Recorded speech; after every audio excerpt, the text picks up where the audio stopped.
does this thing still work? Oh, cool. I think I have the CastBox end card here. Cool. That's good. Well, why is this yellow? What the hell? What? That needs to be green. What's going on over here? Green this there. Is green. I'm pretty sure when that happens, it's freaking YouTube, man. Yeah. What's up, everybody? Hope you're doing good. Hi, everyone. Hello, friendos. Hi. Ooh, I haven't heard yet from Mikey Omega to see who the new Friendoverse champion is.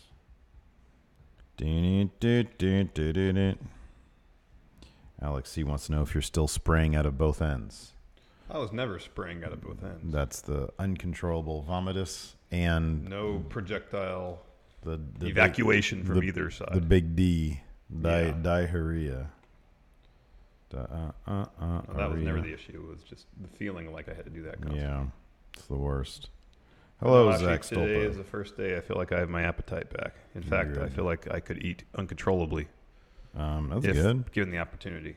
Eat all of it. I ain't it. Hello, Jeffrey Nguyen. Hello. Hello, Ramiro Magdaleno. That sounds like a new name. I don't think I've said Ramiro Magdaleno before. That rolls off the tongue. Is it it's like constant yellow. Is that a new thing? Stream health. Stream. Are you guys getting stream okay? Is stream working out for you guys? Stream look okay? There have been 0 drop frames on our end. That's got to be a YouTube thing. If the stream is jank today, we apologize. There's really nothing we could do about it. But like, we're showing it's stream health yellow here. And then through our OBS here, it says everything's hunky-dory. Yeah. Weird. We can only send the info to YouTube. We can't do much more than that. Yep. Hello, Sam Monsky, D. Morgan, Aaron Moreno, Chris K, Kyle Mushigian, Nemo. Hello, everybody. Oh, man, Nemo said, me and my friends passed around a replica belt for predictions. I had it for 2 straight pay-per-views, lost it at Backlash. Ooh. Hello, Jason the cabbie. Oh, I brought those stinky jelly beans over. Matthew Paul says, stream is good. Or you want to save that punishment for a major show like Money in the Bank? Oh, I don't care. Whatever. I'm not really. What do you want to do? I don't really care. I don't really care either. I guess I can just eat them on the show. All right. Let's do it on the NXT show. Yeah. That one's more fun. That's the show that I know that the people who really enjoy our antics are going to be watching that. Here's the thing: is that there's jelly beans in there. It's the Jelly Belly Bean Boozled. So there's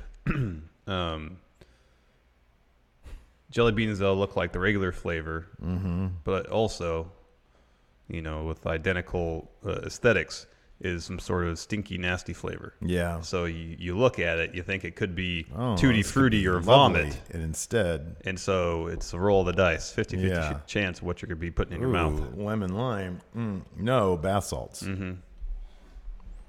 No, it's lemon lime. No, urine. No, something like that. Urine, homeless urine. Which I really should just bought stinkiest urine. For $5, I could have got a bag of fart jelly beans. I should have just done that. Wait, is this true? A Saudi sheik got jailed for criticizing a WWE deal? He got demonetized. No, I'm not going to be inebriated or anything like that on air. I'm not going to do that. Why did someone ask? Brock said you guys should go buy edibles for a pay-per-view reaction. No. I kind of feel like it'd be really boring. You just stare at the screen and say something ridiculous that otherwise would make us laugh and just laugh uncontrollably. I think that would be it, and I think that would probably be fairly entertaining to other people, but it's also a bit on the humiliating side. I like to keep my wits about me. Same. If I'm going to humiliate myself, which I do often, I want to be in my full capacity to do so. Exactly. Does anyone know what site All In tickets will be sold on? I'm sure they'll announce that shortly. I'm almost positive one of the Young Bucks did yesterday that it's going to be on the Sears Center website. Oh. Go to their Twitter account, and I'm almost positive they posted a link. All right, and then somebody responded with, Is this where we're going to be able to buy tickets? And he said, yes, it's going to be at the Sears Center website. All right. I'll check right now.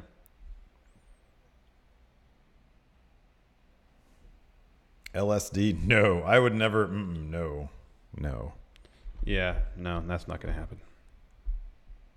Yeah, uncontrollable laughing, Steve. That does tend to happen when the edibles come into play. But that also happens when I'm sober as heck, too. So I don't think I've ever, on air, I don't know if I ever laughed as hard as I did with the Napoleon ice cream thing. What did that fool Alexei say? That's the ice cream you eat before you invade Russia or something. I know. Oh, boy, that made me laugh. All right, well, I guess I better bookmark that. YouTube is canceling those who promote 420 now anyways. Yeah, man. I want to remain firmly within the terms of service. Plus, we have like sponsors now and everything. Yeah, it's just not a good look. I've never been stoned on air.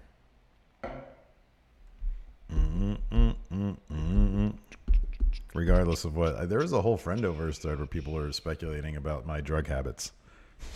I was like, for one thing, I feel like maybe the myth is bigger than the reality. Yeah. Because it's really not that prolific. And number two, I've never done work stoned.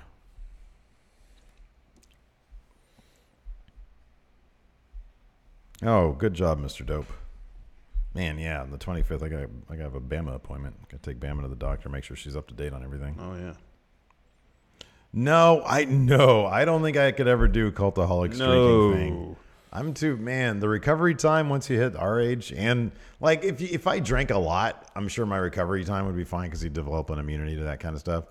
But the fact that I don't really drink that much, when I do drink, I'm just done for the next day. And especially with us. What were you? No, it says Matty Paul is still Discord champion. I ended up in 4th place. You did? Yeah.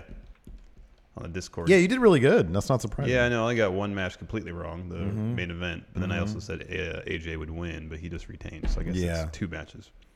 I didn't notice. I forgot what the Friendoverse prop bets were. No. I don't remember what those were. I think one of them was like how many low blows. What do you think the big announcement will be this Sunday for All In? I'm assuming it's going to be probably a match announcement, right? Yeah, I think so. And also the announcement that Going In Raw is going to be there. It's like 1A, 1B. Or 1A. Yes, we saw that Brock is not scheduled for Money in the Bank. Yeah. Was that like confirmed? Was that triple no. confirmed? No, I don't think it's been confirmed. Who had the original? Oh, was it Sports? Meltzer. It was Meltzer. Oh, Meltzer. Meltzer talked about it, I believe. I just saw the transcript on Sportskeeda. From Observer Radio? Yeah. Wow. What's going on with this John Cena Carmella thing? I have no idea. I did not hear about that. Yeah, it's Meltzer on radio. Is there a John Cena Carmella thing? Well, I just read there were some rumors that following Sex tape? No. That's a bummer. Cena rumor roundup. Yeah, Cena on the rebound. Ooh. Well. Oh man, speculation is that it's Carmella. Oh dear. John Cena. If you're not particular about what tickets you get, oh, you're gonna get in. These aren't gonna disappear within a day. No, they're probably still gonna be available for walk-ups. Maybe, but like if you want to sit front row, or if nothing, it's front row or bust, yes, then get your tickets first, then get flights. If you just want to be in the building, go ahead and get your flights whenever you want. Oh no! What? Ricochet and Tessa Blanchard broke up. Too. Caused by fidelity issues on both sides. Highest possible fidelity for these two. Oh man, shouldn't they call it infidelity issues? Generally, when people have fidelity issues, they're totally fine. It's the infidelity that the problems are caused. Oh man, this Cage Side Seats Rumor Roundup is the most non-new shit ever. I know. Hello, Tommy Cat. Oh, now we're red in the streaming. Hopefully the stream's okay. It looks fine on my over here for me. Our stream okay? It looks fine. Yeah. I'm watching it right here. In HD, no less, and it looks fine. So I don't know what the deal is. So we dropped any frames? Well, now it says we've dropped 360 frames, but it doesn't seem to be increasing. I don't know, man. Here is the deal, though. On like, if the stream ends up being like, there's little we can do during the show. Now it's back to green. There's little we can do back during the show. Correct. So if there are any issues, simply hit refresh. Yeah. If that still doesn't work, you're kind of ass out of luck. You got to wait till we actually upload the stream. Like once the show's over, we'll reload and do a post show. Yeah, yeah. But like during the show, there's really nothing we can do. We just kind of have to power ahead. Yeah, unfortunately. But everybody's saying it's fine. Yeah. What was the first job you ever had? What was your first job? Mine was delivering phone books. All right, so mine. Well, just take like a paper. Take the paper out of it because that was my first job too. I just helped my brother with his. No, I was delivering phone books. Mine was if you take paper out of it, that's actually one of the few regrets I have in my life, is that I didn't try to work somewhere a lot cooler. I worked at Sears during my senior year of high school. Mm-hmm. I think it was my senior year. Was that my junior or senior year? I know you worked there for a while because I remember one time I went to Sears and visited you while you were working. Mm-hmm. I worked there for like a year. This must have been your senior year because I didn't know you during your junior year. And then so maybe it was like junior to senior year or something like that. I forget exactly when. It's like when I got my car. So I was like 16. So junior, senior, whatever. So yeah, I worked in the engraving. It was engraving and key making. If anybody has a Things Remembered in their mall, which I don't even know if they're still around. I don't know either. I know there was one at Sunrise, but I think they closed it down. Yeah, I think so too. It was the company that owned. So we were like a mini Things Remembered. So it was like a bunch of shitty gifts. It's like the best place to get like a last minute gift for like a grandma, because it was like shit that you can get engraved, like little stupid commemorative plates or whatever, stuff like that. And then I would engrave them. But then we also cut keys. And so that's what I did for my first job. The lamest shit ever. And then after that, I had a pretty fun job at Kinko's. I think I took like my senior summer off, maybe. And then I ended up getting a job at Kinko's for junior college. That was fun.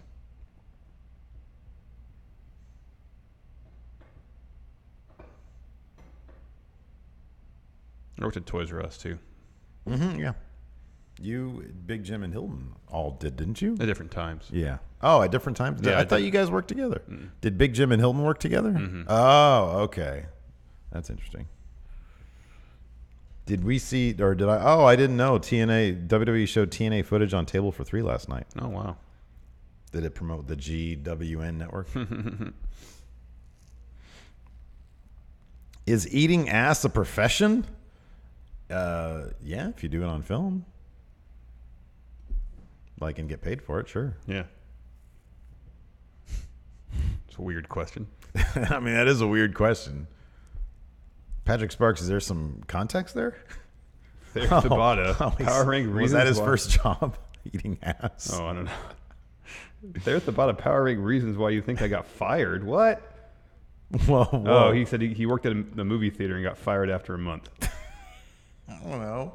Probably because you're like maybe your boss was trying to give you some instructions. You kept on walking backwards. I knew it was going to go to that. That's exactly what it was.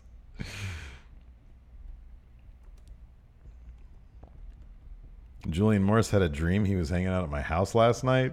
Man, I don't care if it's a dream or reality. You stay away from my house, Julian Morris. I don't want any of y'all yokels over there. Get out of here. Alex Foster, does listening to Going in Raw a job? If you get paid for it. Do you get paid for it?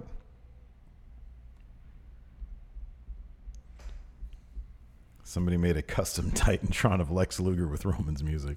That's great. There, Tabata, said Patrick. I didn't know bees had asses. Alex C. talking to customers and slowly leading them out of the theater. Excuse me, can you show me to my seat? Sure. Doop, doop, doop, doop.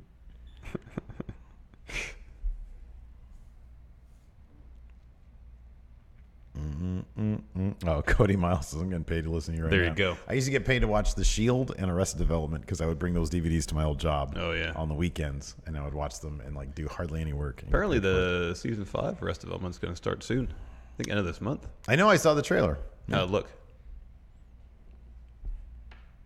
Same as it did before. It looks better because everybody's together. All right, that's so the thing. yeah. I've heard something like, I don't know if it's on Netflix or what, but there's a recut season 4. Oh, that's interesting. Yeah. Where they're like in the same room or something. More so, yeah. That's cool. I never got through all of season 4. You said it picked up at the end, right? Yeah, but Yeah. it was a bit much seeing the same things play out over, the same events play out over and over. Tommy just Cat, different what's your meeting about? He says I got a meeting in 45 minutes. I want to know what his meeting's about. General opinions on the new Childish Gambino Oh, it's great. track. Fucking best. Listen song to of it the this year. morning.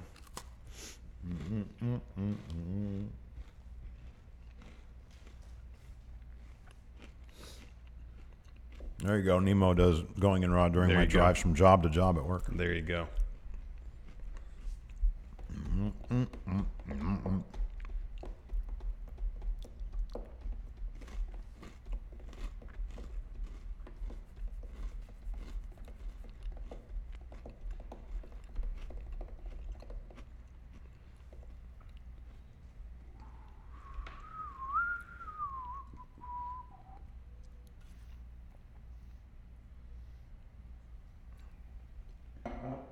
Oh man, Alex C. Back on my shit list.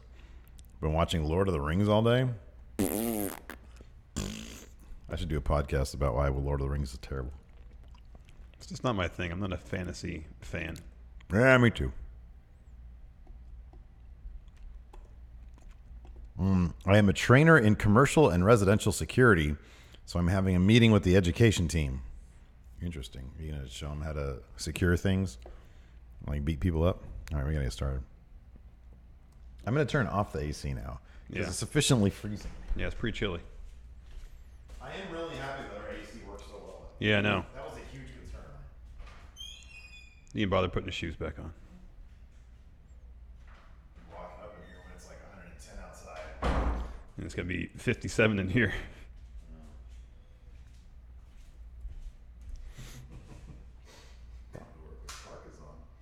You guys doing?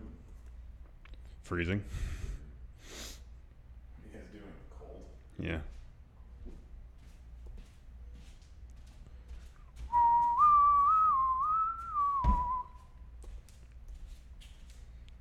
Ow! Just hit my knee on desk. Way to go. Way to go. Y'all can't see it, but I'm barefoot. You get your foot out of there. My feet are so dirty too. Yeah, man. It's already. It's not even summer, and but I've been wearing my slides so much. See, I can't stand that. I can't stand walking around knowing my feet are filthy. Really? It doesn't bug stand me it. at all. Obviously. I don't. Yeah, I don't even I'm think surprised about the you bottom of put my your feet. shoes on to go out and do something like go to the bathroom or go Yeah, to well, your car. people are down there, so I can't do that if people are like What if looking this at is me. what if this? I'm self-conscious about not wearing shoes, just not in here because it's just you. What do I care? Like if like the landlord walked up in here, I'd probably be like, I feel awkward now. But hasn't really happened lately. Ideal shoe: flip-flops or slippers? Slippers. I can't stand flip flops. They make my feet hurt. Sergio C says, "Have you been walking in butter?" Mr. Dope almost canceled my Patreon after that.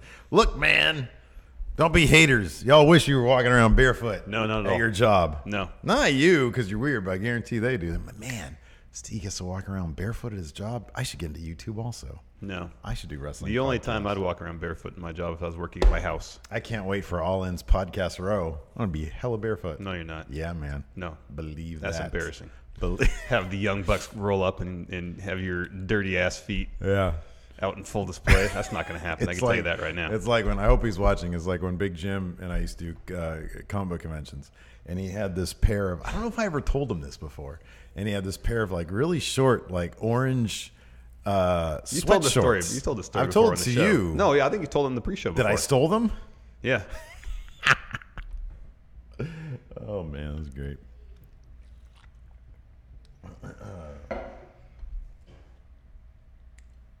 Right. Probably get started. I made very sure to make sure my baked potato is where it belongs, people. Jason the cabbie says he can go barefoot while driving. It's weird driving with no shoes on. Oh man, it's freedom, man. No, I don't like it. It's freedom. I don't like driving without shoes. I agree with you on that one. It's just the sensation of barefoot on the pedals. I'm so used to feeling the pedals through the shoes. I feel like I'm gonna crash. Yeah. I feel like it feels like I'm not in full control of my vehicle. Yeah. All right. Barefoot Steve is equal. So Barefoot Steve is lowest on the Steve scale. Yeah. It's just what you guys get every day, man.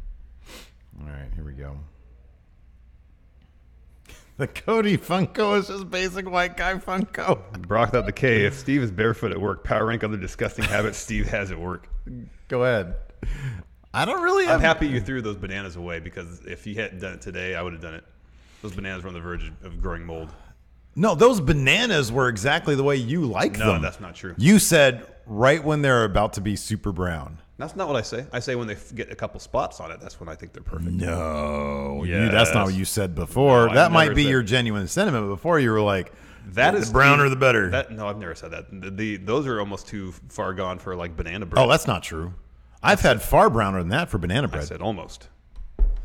Because in a couple more days, they're going to start growing mold. In a couple more days, yeah. Mold, I've never even seen mold grow. I've had some bananas go shriveled and brown, and there's not even mold on that. It'll happen eventually. All right. Are your apples? Did you throw those away? Or are those still out there? No, those are still out there. Are they still fine? They getting mushy? I don't know. So I don't know if it's something weird about this place or what. But like I've noticed both bags of apples I brought in here and from different places, right?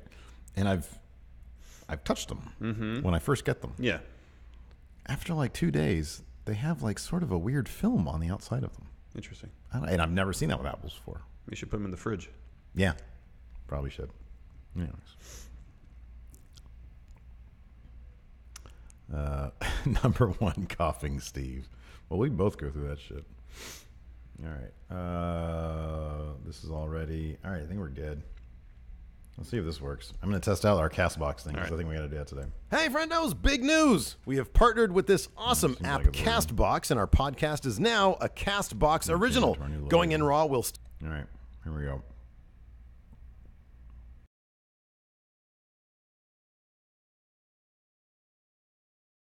Hey guys, this is Charlotte, and you're watching Going In Raw. What's up, it's your girl Sasha Banks, Legit Boss, and you're watching Going In Raw. You like that? What's up? This is the most must-see WWE superstar of all time and his lovely, gorgeous wife, Marie. and you are going in SmackDown Live. This is the glorious one, Bobby Roode, and you're watching Going In Raw. Hey, friendo, Steve here. And Larson. And welcome back to Going In Raw, the only pro wrestling podcast you're going to be listening to right here at youtube.com/Steven Larson. And we're available wherever fine podcasts are. If you're watching us on YouTube, be sure to hit that subscribe button and the little notify bell next to it. Make sure you're always getting your daily Going In Raw notifications. We're also available wherever fine podcasts can be found, including the Castbox podcast app. Yes. We have a partnership with Castbox right now. It's a fantastic way to check out podcasts. Be sure to hit up Going In Raw, sub to us, and leave us a little comment, and we might respond with Thanks, friendo. Thanks, friendo. We're also available on the Apple iOS podcast app. Leave us a rating or a review. Are we going to read a Castbox comment or two on the air here? I'm going to do that right now. Same. Do that right now. We're also available on the Patreon at patreon.com/Steven Larson.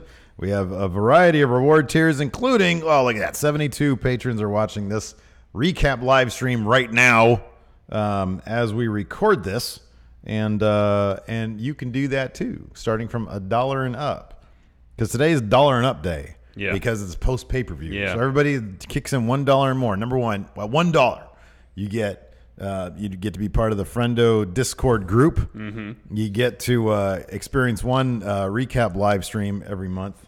It's all good stuff. It is good stuff. So I'm on the Castbox comments here. Got one from 8Ball. He says, I tapped a button. Give me the thanks I deserve. Nay, demand. Whoa. Well, guess what, 8Ball? Thanks, friendo. I'm going to do one now, too. Let's see here. Okay, great. I love this name. This name is a wrestler's name. Adonis Sanchez says, great live stream, friendos. Ended up listening to your live stream instead of watching the pay-per-view after the WWE title match. So I'm going to write, thanks, friendo. 7. I put a 7 at the end. You never know what you're going to get. It's unpredictable. But somewhere in there, it'll say, thanks, friendo. If you leave us a comment, you're going to get a thanks, friendo, and who knows? Maybe a random 7 as well. I don't know. I don't know either. Man, Aaron Visser says, absolutely the best podcast. It's friendolicious. Guess what? Your friendo. Thanks, friendo. Thanks, friendo. 8. See? There you go. You don't know what you're going to get. Might be clever, might not be. I don't know. Anyways, we're also at prowrestlingtees.com/ going in raw. I'm going to put up some new designs, man. We can't just push that store when there's a sale. People always want going in raw shirts. I got to make a little thing for the show, for the live stream, you know.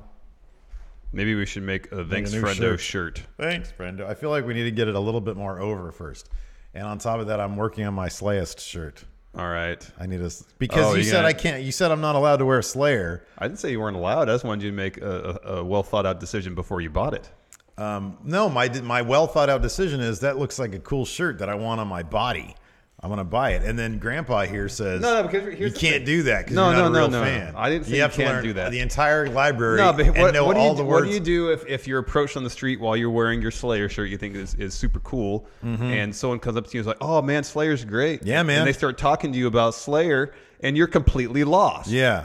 No, I wouldn't feel self-conscious about it. No, not at all. What would they say? Let's reenact the conversation. I'm not a huge Slayer fan. I can't go on. I can't talk endlessly about Slayer, so I can't simulate this conversation for you. What would they say that would stump me, though? I'm curious. Like, would they say, I don't know, have you ever seen them live? Yeah, man, back in '86. It was my first concert. It was amazing. Great. What songs did they play? Oh, man, just the classics, you know. I was too busy, like, headbanging at, like, the tender age of 8 to really know. Like, I was too young to know to know what songs they played. Really? Your parents took you to see Slayer when you were 8? Yeah, dude, my dad is hardcore as F. He was a nom, bro. Oh, man, what's his favorite Slayer song? Oh, man, you have to ask him. I can hook you up with Dodo, though. See? Look. Oh, man, I could do this all day long. It's just lies. It is lies. Yeah, it's great. You'd be living a lie, and you're fine with that? You don't know, because then I'd be like, sign of the devil, dude, the horns. And then he'd be doing the same thing, and we'd be like, yes. But here's the thing. You wouldn't feel like a fraud talking to someone and lying to them? I'm not bilking them out of money, dude. I'm engaging with them. I'm making them feel good, because then they're going to go home to their loved ones and say, man, I ran into a Slayer fan. And now he's like, now I want to be best friends with him. And he's got a wrestling podcast. Or maybe he'll see right through it and said, I ran to a poser, a fake Slayer fan. Yeah. And I really just wanted to punch him the whole time. I mean, I kind of feel like that's usually how people feel about me anyways. When they meet me, they just want to punch me. But that's just what I've been saddled with. That's what the good Lord Jesus Christ gave me, man. Anyways, let's talk about wrestling. Because, it's kind of a... I got to take a look at the show notes here. I actually kind of enjoyed this show for the most part. I thought it was all right. Because there was definitely some cool stuff that happened. Yeah, there was some really good matches, too. Let's see here. I thought the show opened relatively strong. We had Kurt Angle come out, drop a promo, and said, first he put over the WWE talent, saying they do this for 52 weeks a year, I think as a way to explain why Backlash was so awful. Do you really think that was sort of the under... You might be right about that. Hey, everybody, listen. We give you a lot of gold. Every once in a while, we're going to toss out, a turd. A turd's going to drop. It happens from time to time. Everybody works really hard, not just wrestlers, but creative. So, sorry, let's move on because we're done looking in the past. Let's look forward. Next is Money in the Bank. Qualifying matches tonight. First, he said, for the women's Money in the Bank ladder match, first qualifying bout would see Ruby Riott versus Ember Moon versus Sasha Banks. And then for the men's match, Roman Reigns versus Finn Balor versus Sami Zayn. Yeah. Out walks Braun Strowman. He wants in the ladder match. Yeah. And Kurt Angle may have seemed like at first that maybe he doesn't give him a spot based on the fact that Braun has been dominant lately. Mm-hmm. However, Kevin Owens walks the ring, interrupts, and says, no, Kevin Owens should be given a spot because he's the most talented person here. And constantly there's conspiracies against me. So yeah, he made a really abstract argument because his win-loss record of late is not great. No. So he doesn't really have solid ground to stand on, but he did kind of faked it.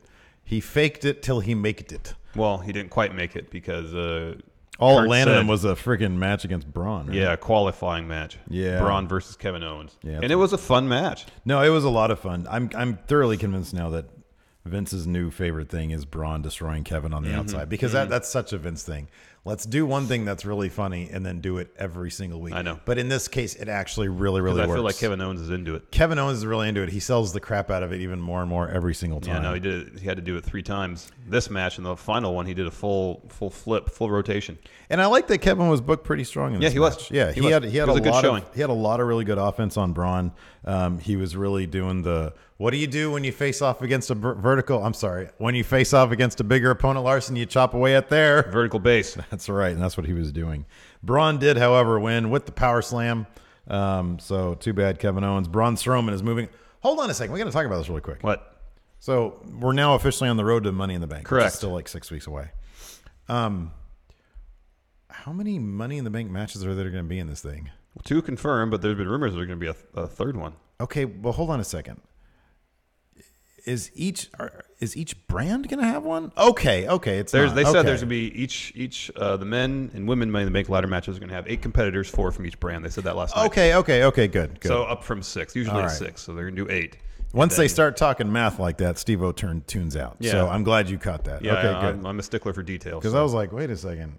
These guys are qualifying, and then these guys are qualifying. So it's okay. It's cross-brand, yes. Okay. For both of them. And then there's been rumors, because I guess there was a poster from Money in the Bank that showed 3 briefcases. Mm-hmm. And so I guess there might be a third Money in the Bank ladder match you for would the think tag team division. because Breezango and Ascension did promos, yeah. they did promos, so that's got to be a thing. Yeah, I would think. So that's cool. That's fun. I mean, look, man. I was kind of hoping when I heard the third Money in the Bank ladder match, it'd be for the cruiserweights. How come we haven't gotten a cruiserweight ladder match yet? I'll be honest. I kind of would rather see the tag team division do it, simply because that's kind of a different dynamic, isn't it? A tag team cashing in, because when it's one person, No, I understand that. and they're prone on the ground because they got beat up or something, or it's post match. But with a tag team, that you might have a fresh guy who can then fend off that attack. So there you go. So I kind of like that. But yeah, the cruiserweights definitely need to get there. Maybe they'll have their own little thing. Who knows? Next, Roman Reigns interview. Backstage. Does Vince assume that no one who watches his product reads? Because Roman Reigns was going on about how, he's been the victim of backstage politics working against him. That WWE executives are keeping him from being the rightful Universal Champion because his feet landed first at Greatest Royal Rumble. Is this so? Yeah, they're going all in on that because Cole mentioned that clearly Roman Reigns' feet hit the floor at the Rumble. So it's a situation where WWE is screwing over Roman Reigns. I told you before we started, this is like some Orwellian shit where it's like, hey, this is what's happening is that backstage WWE is pushing the hell out of Roman Reigns, but on TV let's say the opposite, and maybe people will believe it. It's all dude. It's all so confusing. It's as if they say, okay, so we're not going to turn him heel. Yeah, but let's have him say words that will get everybody to hate him even more. What he needs to do? Yeah. Jedi mind trick. Yeah, and when he says this stuff, just do that. Yeah, I'm being screwed over. I know. Backstage politics. It's just bizarre.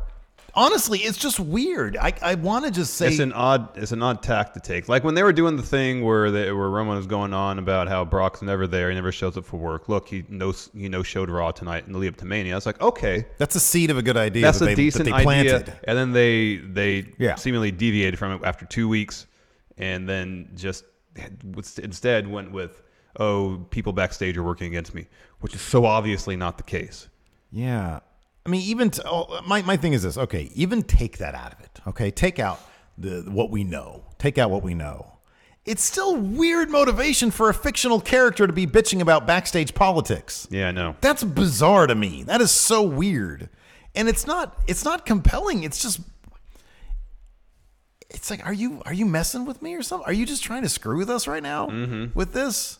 Well, I think just with him saying that stuff, it's so hard to separate because what he's saying, people backstage are messing with my career, isn't that different from what Kevin Owens and Sami Zayn have been saying for a while since their feud with Shane. There's some conspiracy of the inner workings of granted, it was mostly Shane in that case. Yeah.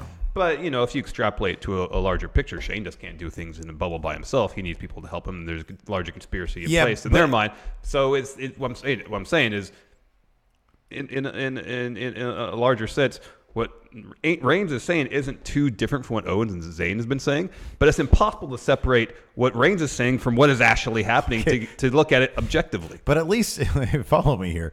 With Kevin Owens and Sami Zayn, they have a focal point, and that was Shane McMahon. So you're switching now from sort of the Orwellian nature of things to the Kafkaesque nature of things, because now Roman Reigns is sort of rallying against this, odd, other powerful being that seems to be screwing. And granted, we know it's Vince. Yeah. But it's bizarre that your hero is I don't know. I have no idea. Here's my thing that boggles my mind. It's a very specific thing that he's saying. Yes. That I'm getting screwed over by backstage politics. But at no point do I feel they're actually going to give us the physical representation of that. Beyond for him to be able to then conquer, because he has a goal, get past the backstage politics. What's going to be the physical representation of that beyond him just beating Brock Lesnar? I don't know what that is. That would require Vince or Stephanie getting involved in that storyline, and I don't see Stephanie's not getting involved in that storyline. Nothing has been set up to suggest. And they already kind of did that a bit with. They did, yeah, with the Triple H thing. Yeah, I know. Triple H literally won the title to do that. Yeah. It was honestly, it's the most mind-boggling thing they could possibly do with the guy who they have wanted to be their top guy. Now, from what we saw last night, I have strong I honestly, I guess I'll believe it when I see it in terms of, and Brock apparently is now not going to be at Money in the Bank. Yeah, so Roman needs a feud at Money in the Bank. Are they doing Great Balls in July? I don't know what the July show is. Oh, it's Extreme Rules. Oh, it's Extreme Rules. So no Great Balls. Okay. I mean, is that going to be his thing? Is he going to have a match with Brock at Extreme? Is he somehow between now and then going to justify it? Is the Roman experiment over is the question. No. I won't believe it's over until I see that it's over. Me too. Until someone other than Reigns beats Brock for that title, I'm not going to believe that it's over. And even then, I'm hesitant to think that it will be over. Now's a great time to begin our new segment. You have a bit here planned, so by all means. It's very important. This is a very important thing we're doing here.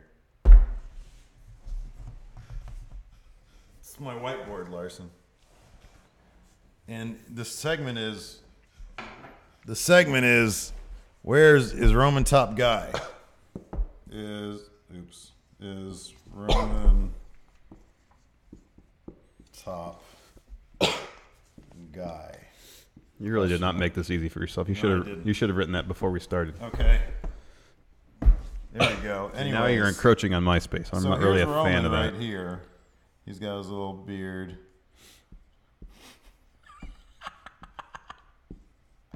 Damn it. Roman Reigns. All right, come on, get on with it. There he is. And then he's got his little vest here. Right. So he's complaining about life. Yeah. Right? We saw at the end of the show, which we'll get to later, he's no longer talking about Brock now.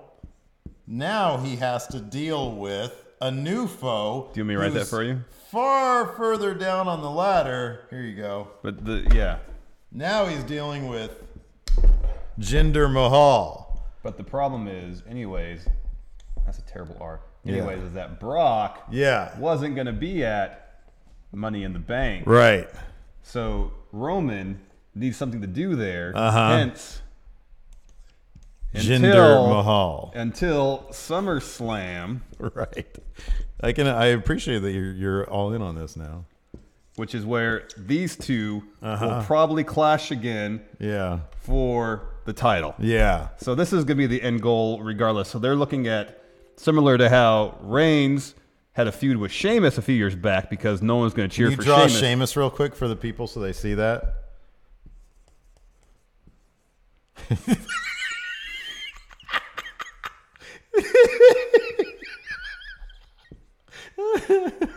There's Sheamus. Back in 2015, these two feuded.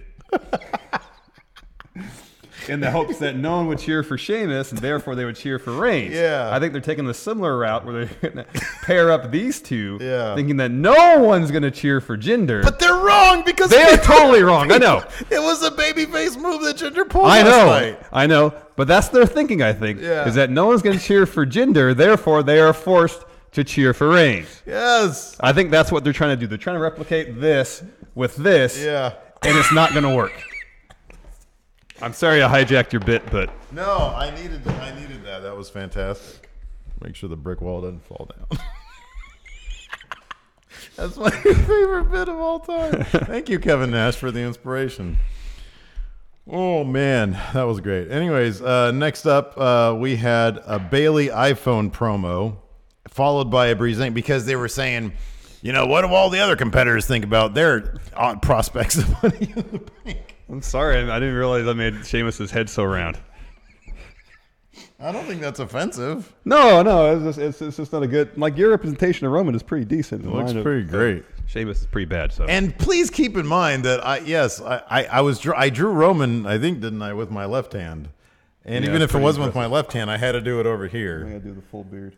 Yeah. No, you're good. You're good. Full beard of Sheamus. Yeah. That's good. That's solid. I'm going to take a picture. Every week, that's going to be our thing. Where's Roman stand now? Is Roman top guy? Got it? There you go. I got it. All right. So anyways, so Bailey had an iPhone promo where she talked about wanting to be Money in the Bank.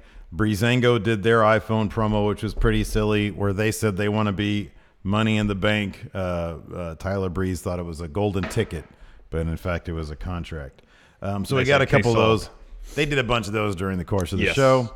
Next up, Kurt Angle was backstage. Goldust was there. He started saying, hey, I've never been in Money in the Bank. I'd like to do that. Yeah. But before Kurt could really get into things, he was interrupted by Jinder Mahal. Yeah. Mother. And Jinder was upset that Roman Reigns is beginning all the opportunities while he has gotten none since coming to Raw. And then Kurt pointed out that Jinder hasn't even won a match since he's come over after the Superstar Shakeup. Mm-hmm. To which Jinder was upset. And Kurt Angle says, you have a match tonight against Chad Gable. I suggest you prepare for that since the last time you had a match with them, you lost. Yeah, good stuff. Next up, we had No Way Jose, still in his like electric pea green outfit, joined by Titus Worldwide versus an odd pairing, The Revival. And hey, Revival's not me. I'm not. I'm Baron Corbin. Do you guys like Twitter? Do you guys get paid for Twitter opinions? Because I have Ferrari. Anyway, see, they came out and they were going to fight, so they did. Yeah, I wish they would. I can't wait till they do something with the Revival and they can be putting on incredible tag matches on a regular basis. Yeah. And I don't think probably going to have to just stick with watching all the episodes of NXT. Yeah, I know. And it's not to say that they can't do that potentially with Titus Worldwide, but it's we saw what they were capable of in NXT. Yeah, I know. And just the heel tactics that they can employ to gain the upper hand through the course of matches. We've seen so little of that during their time on Main, and I miss it. I feel like their best option would be we're going to have to wait for one of two things to happen. One of maybe three things. Either Sammy and KO turn face and become a tag team, because they would be able to put on a good match with the Revival. My point is this. Yeah. What tag teams does Raw have that can put on? I think Dolph and McIntyre could put on a really good match with them. Because why? That's a good point. Why the Revival had those amazing tag team matches. They were taking on also like incredible tag teams in their own right. Yeah. Specifically DIY. Yeah. Oh my God, their matches were fantastic. But even their matches with Authors of Pain were really good too. And hopefully, granted they're both heels, but hopefully we'll get some more of that. I do think that DIY was, DIY and the Revival were the driving forces behind those matches. But you're right, they had some good matches with That's why I was hoping the Revival get sent over to SmackDown, because then they get matches against New Day, Usos. Yeah, I know. I know. That would have been great. The only other thing I can think is, I mean, if TM61 gets sent up to Raw, and if they go back to, I know they just turned heel, if they go back to being faces. We've learned that whatever happened in NXT is essentially non-canon. Oh, that's maybe a good thing they turn heel in NXT, because when they come up to main, they'll be faces. And I would love to see some TM61 versus Revival matches. I forget if we saw some in NXT or not, but certainly not at a high level. Yeah. So, yeah, I know it's a bummer because, like, who else? Like, Titus World. Look, I like Titus Worldwide, and I think Apollo Crews is fantastic. I think he could be brought to a really great match. Yeah. I'm not so sure about Titus O'Neil. He had a great sell on that stomp that Dawson gave in the corner, though. Yeah. Yeah, I mean, he's athletic and everything. He's athletic for, like, it's being his size. He's super strong. When he went over the top rope, yeah. Man, I was afraid he was going to break both of his legs. Anyways, Baron Corbin picked up the pin on No Way Jose. He hit, hey, end of days. Yeah. So No Way Jose is taking his first pinfall on the main roster. You don't get Ferrari driving. All right. I do. Next, the women's qualifying match for Money in the Bank. Sasha Banks versus Ruby Riott versus Ember Moon. This was fantastic. Yes. I'm happy they gave this felt like 20 minutes. No, this is a really good match. Yeah, it was. I do want to say this though. I don't wish ill on people at all. I kind of hope that couple that got that the dude who popped the question, the girl, during the match, I kind of hope their marriage doesn't last very long. Or maybe somebody gets cold feet at the altar. That is exactly what happened. Okay, I didn't know what happened. I heard the crowd was chanting or cheering, and I thought chanting yes, and I thought for a second they were into the match, and I noticed that everybody's attention was elsewhere. Why would you propose during a match and not right after during the celebration or during a commercial or something like that? That boggled my absolute mind. That bugged the crowd. Here's my thing. I saw on Twitter, because I watched the later feed. I saw on Twitter. I was kind of keeping up to date, but I didn't really want to spoil a lot of stuff for myself. But somebody mentioned on there that some guy just proposed during the match, and a couple people were like pissed off about it. Had no idea which match it was during. So I'm watching, and I'm like I'm literally thinking to myself, my God, Ember Moon is so good in the ring. Yeah, she sells she's probably my favorite seller in the ring. Like, Sasha's really good, but sometimes I get scared because she like oversells a bit. And I'm like, oh my God, she just hurt herself.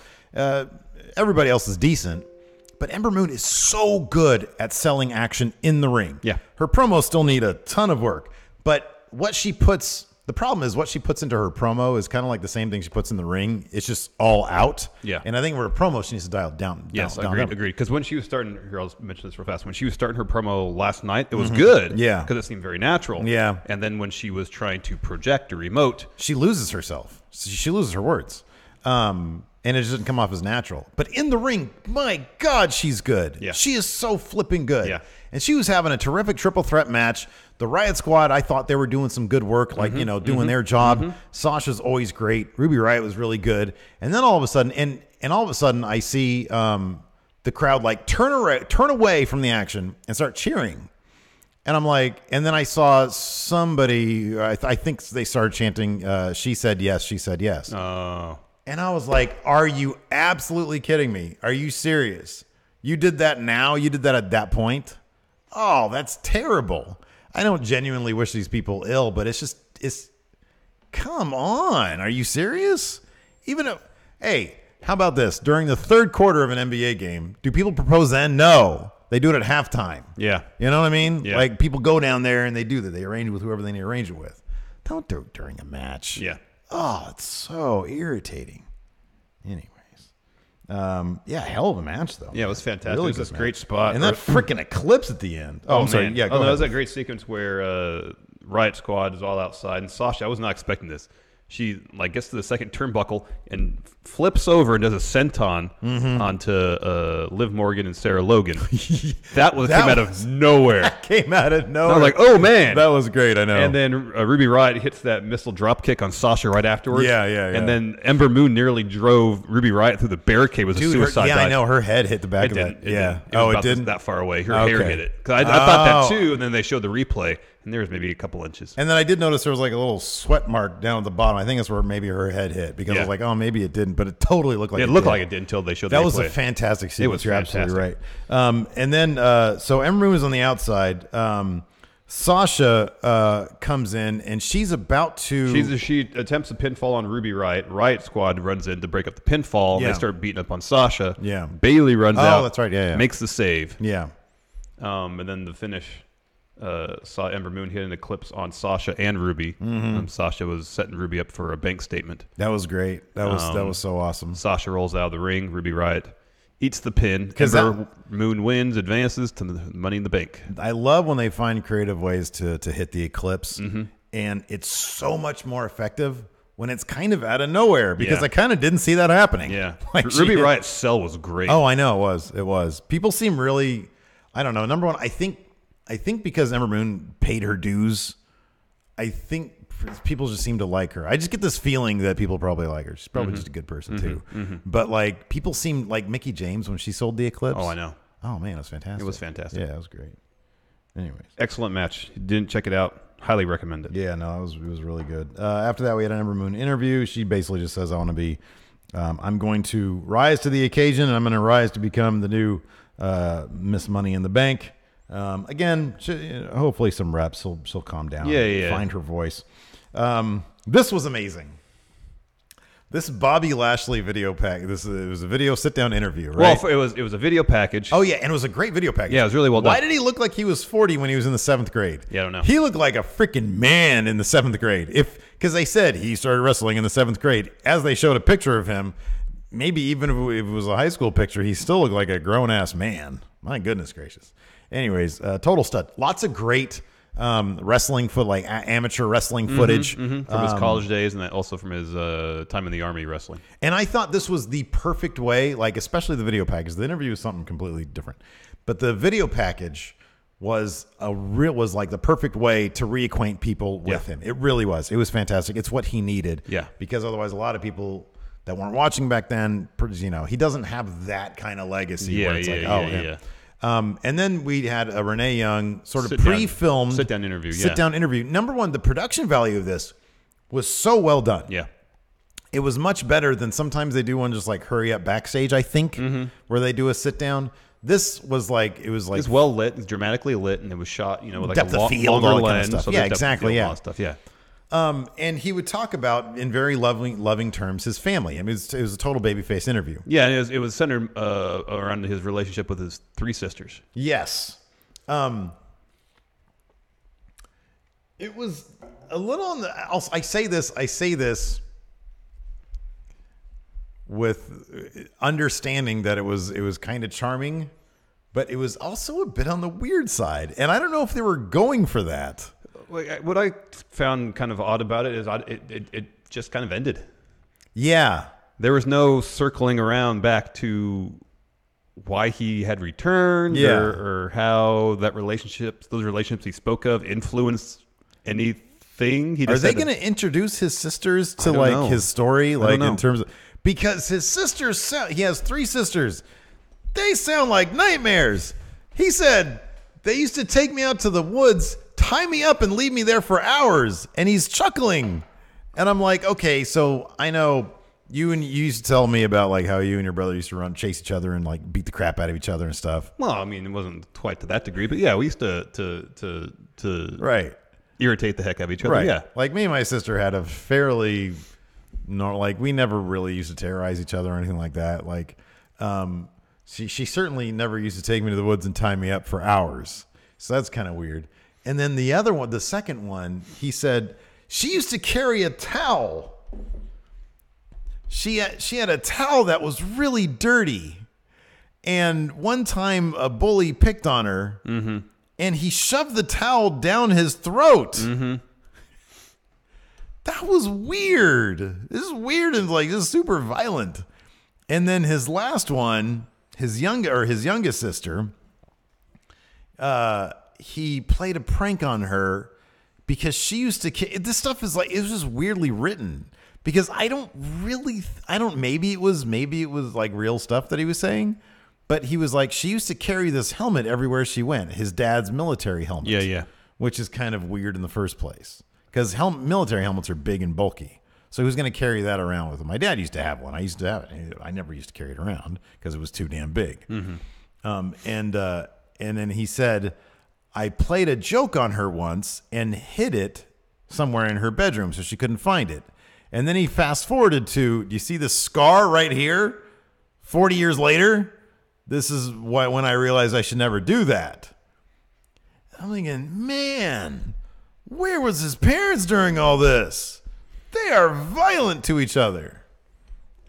So it was a little on the weird side, but it was kind of oddly charming. I just wonder if they're going to go if that's going to be part of his character. Well, I was wondering if this is going to be part one in an ongoing interview series, but they didn't announce that. Then she said, "Thank you for your time." So essentially, he told these really bizarre stories about his family, and then that was pretty much it. Yeah, and that was kind of the oddest aspect to me, is that it never was brought around to... It looked like they set this elaborate thing up and spent a couple bucks on lighting and production value just to tell weird stories about his sister and the violence that happened in his loving violence, apparently, because it was all good stuff. You know, my family is everything to me. I think that was a very charming tact. But then he starts telling these stories, and I'm like, they left him in the woods for hours? That's a little weird. Well, I almost lost an eye indirectly due to my brother, so... Yeah.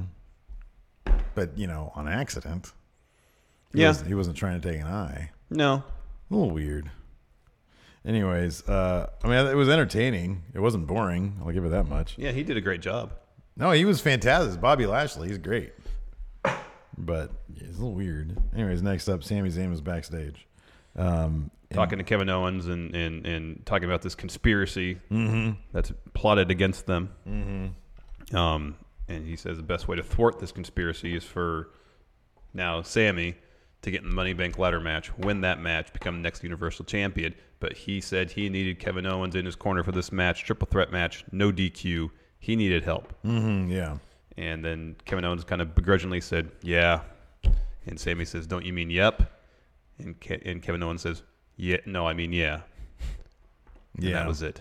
And they talked about, the slap at Backlash and all that stuff. Yeah. I'm not huge on backstage segments like this. Honestly, like what I was thinking. What if they shot it in the same fashion as Bobby Lashley? No, that'd be awesome. That'd be great. Honestly, the same exact thing, but just less broad, less big, And because that's literally what I was thinking during that backstage segment, was because I knew, you catch what they're going to say. You kind of know where that's headed. But I was thinking, man, it's moments like these when I wish they would take a slightly more New Japan route, or even like a TNA route, where it's more of the fly on the wall type. But I think Kevin Dunn and probably Vince, they're so set. That's why we like NXT. That's one aspect of NXT that we both really like. They mix up the aesthetics of these backstage segments. So not only do you get stuff that's more traditional WWE with Undisputed Era, where it's one camera set up and they talk, but you get the press conference stuff, you get the Performance Center kind of iPhone stuff where there's someone being interviewed in the foreground, but in the background something else is happening. The camera will go address that. There always seems to be motivation for a camera to be around in NXT for their segments. It's either an interview that gets interrupted that introduces a new story element. Yeah. The iPhone stuff, exactly. And so it never feels natural for there just to be a cameraman capturing an entire conversation backstage. Yeah. It's so sore thumb. It just sticks out so bad.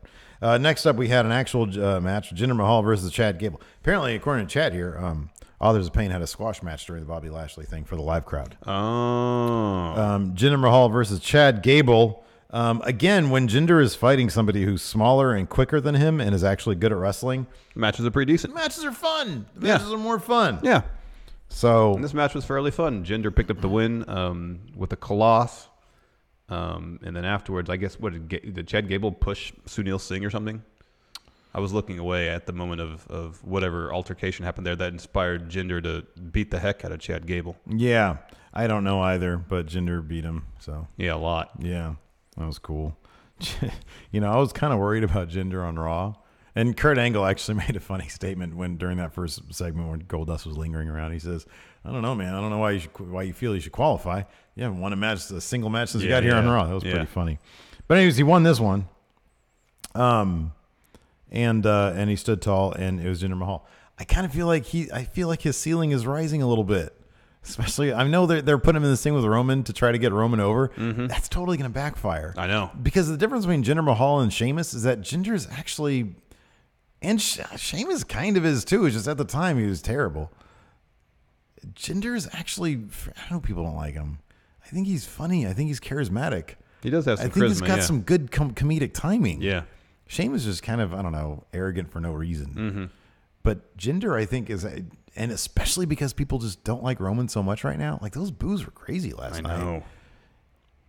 And if they keep going this track with Roman, it's only going to get worse. I know. Because it's kind of, it feels like you're insulting the intelligence of your fan base when you go on and on into how backstage politics are keeping Roman down when you know that's not the case. Yeah. I have to mention this real quick. Jason the Cabbie points this out. Baron Corbin's iPhone promo. He says it looks like he did it from the inside of a U-Haul truck. Oh yeah, it looked like it was in some sort of storage thing. We'll get that later, but I just wanted to mention that. First, we have Alexa Bliss iPhone promo saying that she's putting the Nia Jax thing in the past. She's looking forward to getting to that Money in the Bank ladder match. So I guess she's not hurt after all. Apparently she suffered some sort of shoulder injury, so I guess I'm not sure how long these. Well, yeah, she's not injured to the extent that she can't make Money in the Bank. That's what I meant. Yeah. So yeah. Then the Ascension had their own iPhone promo, saying they're going to turn Raw into the Wasteland. Yeah. So between that and Breezango, they're having a tag team one, right? Seems like it. Next, Kurt Angle was talking to Zack Ryder backstage. Zack Ryder once in a qualifying match for Money in the Bank. Yeah, man. And then it seemed like Kurt was receptive to that idea, interrupted by Jinder Mahal. Jinder says, "Look what I did out there. I deserve to be in a qualifier." But instead of taking reins out of that match, make it a fatal four-way. I think he was, I don't know, I didn't get that he was receptive to it because he started to say, ooh, he had win-loss look on his face. Yeah, That's what I got from it. So he was like, I don't know, Zach, you haven't won anything since 2013, so probably But then not. there was that fist bump thing, so I thought that. Well, everybody likes Zack Ryder, though. So he Yeah. can say no and then give him a fist bump. That's okay. But you got to be professional. Next up, Slater and Rhino versus Drew McIntyre and Dolph Ziggler. Guess who won? Drew and Dolph. Yeah. Dolph does look like he's having a lot of fun. Yeah, he does. So that's good. I'm just still kind of bummed out. I like this. It's fine. It's good. They made it clear last night that they're going to be in the tag division. Yes. Yeah. I just really want Drew. No, I agree. To be big man on campus. No, I do. He's I do so too. good. He is so good. He's so flipping good. But I guess if he's going to be stuck in some mid-card feud or mid-card program, him teaming with an excited Dolph is better in a lot of other situations. Yeah. No, I agree. I agree with that. It could be worse, I guess. And at least he's in the tag division where there's a lot less competition for a top spot. You know, they can go on when they tag titles at some point. Yeah. And then they can have their story when they break up, and then that can launch Drew into a massive face push. Yeah.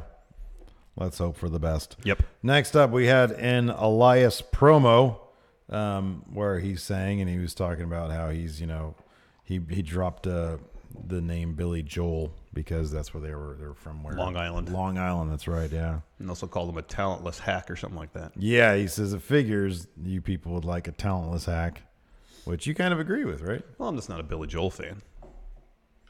I think he represents like the worst of 80s music. Because, dude, wasn't one of his songs literally used for a sitcom? Bosom Buddies, right? Yeah. That kind of goes to show.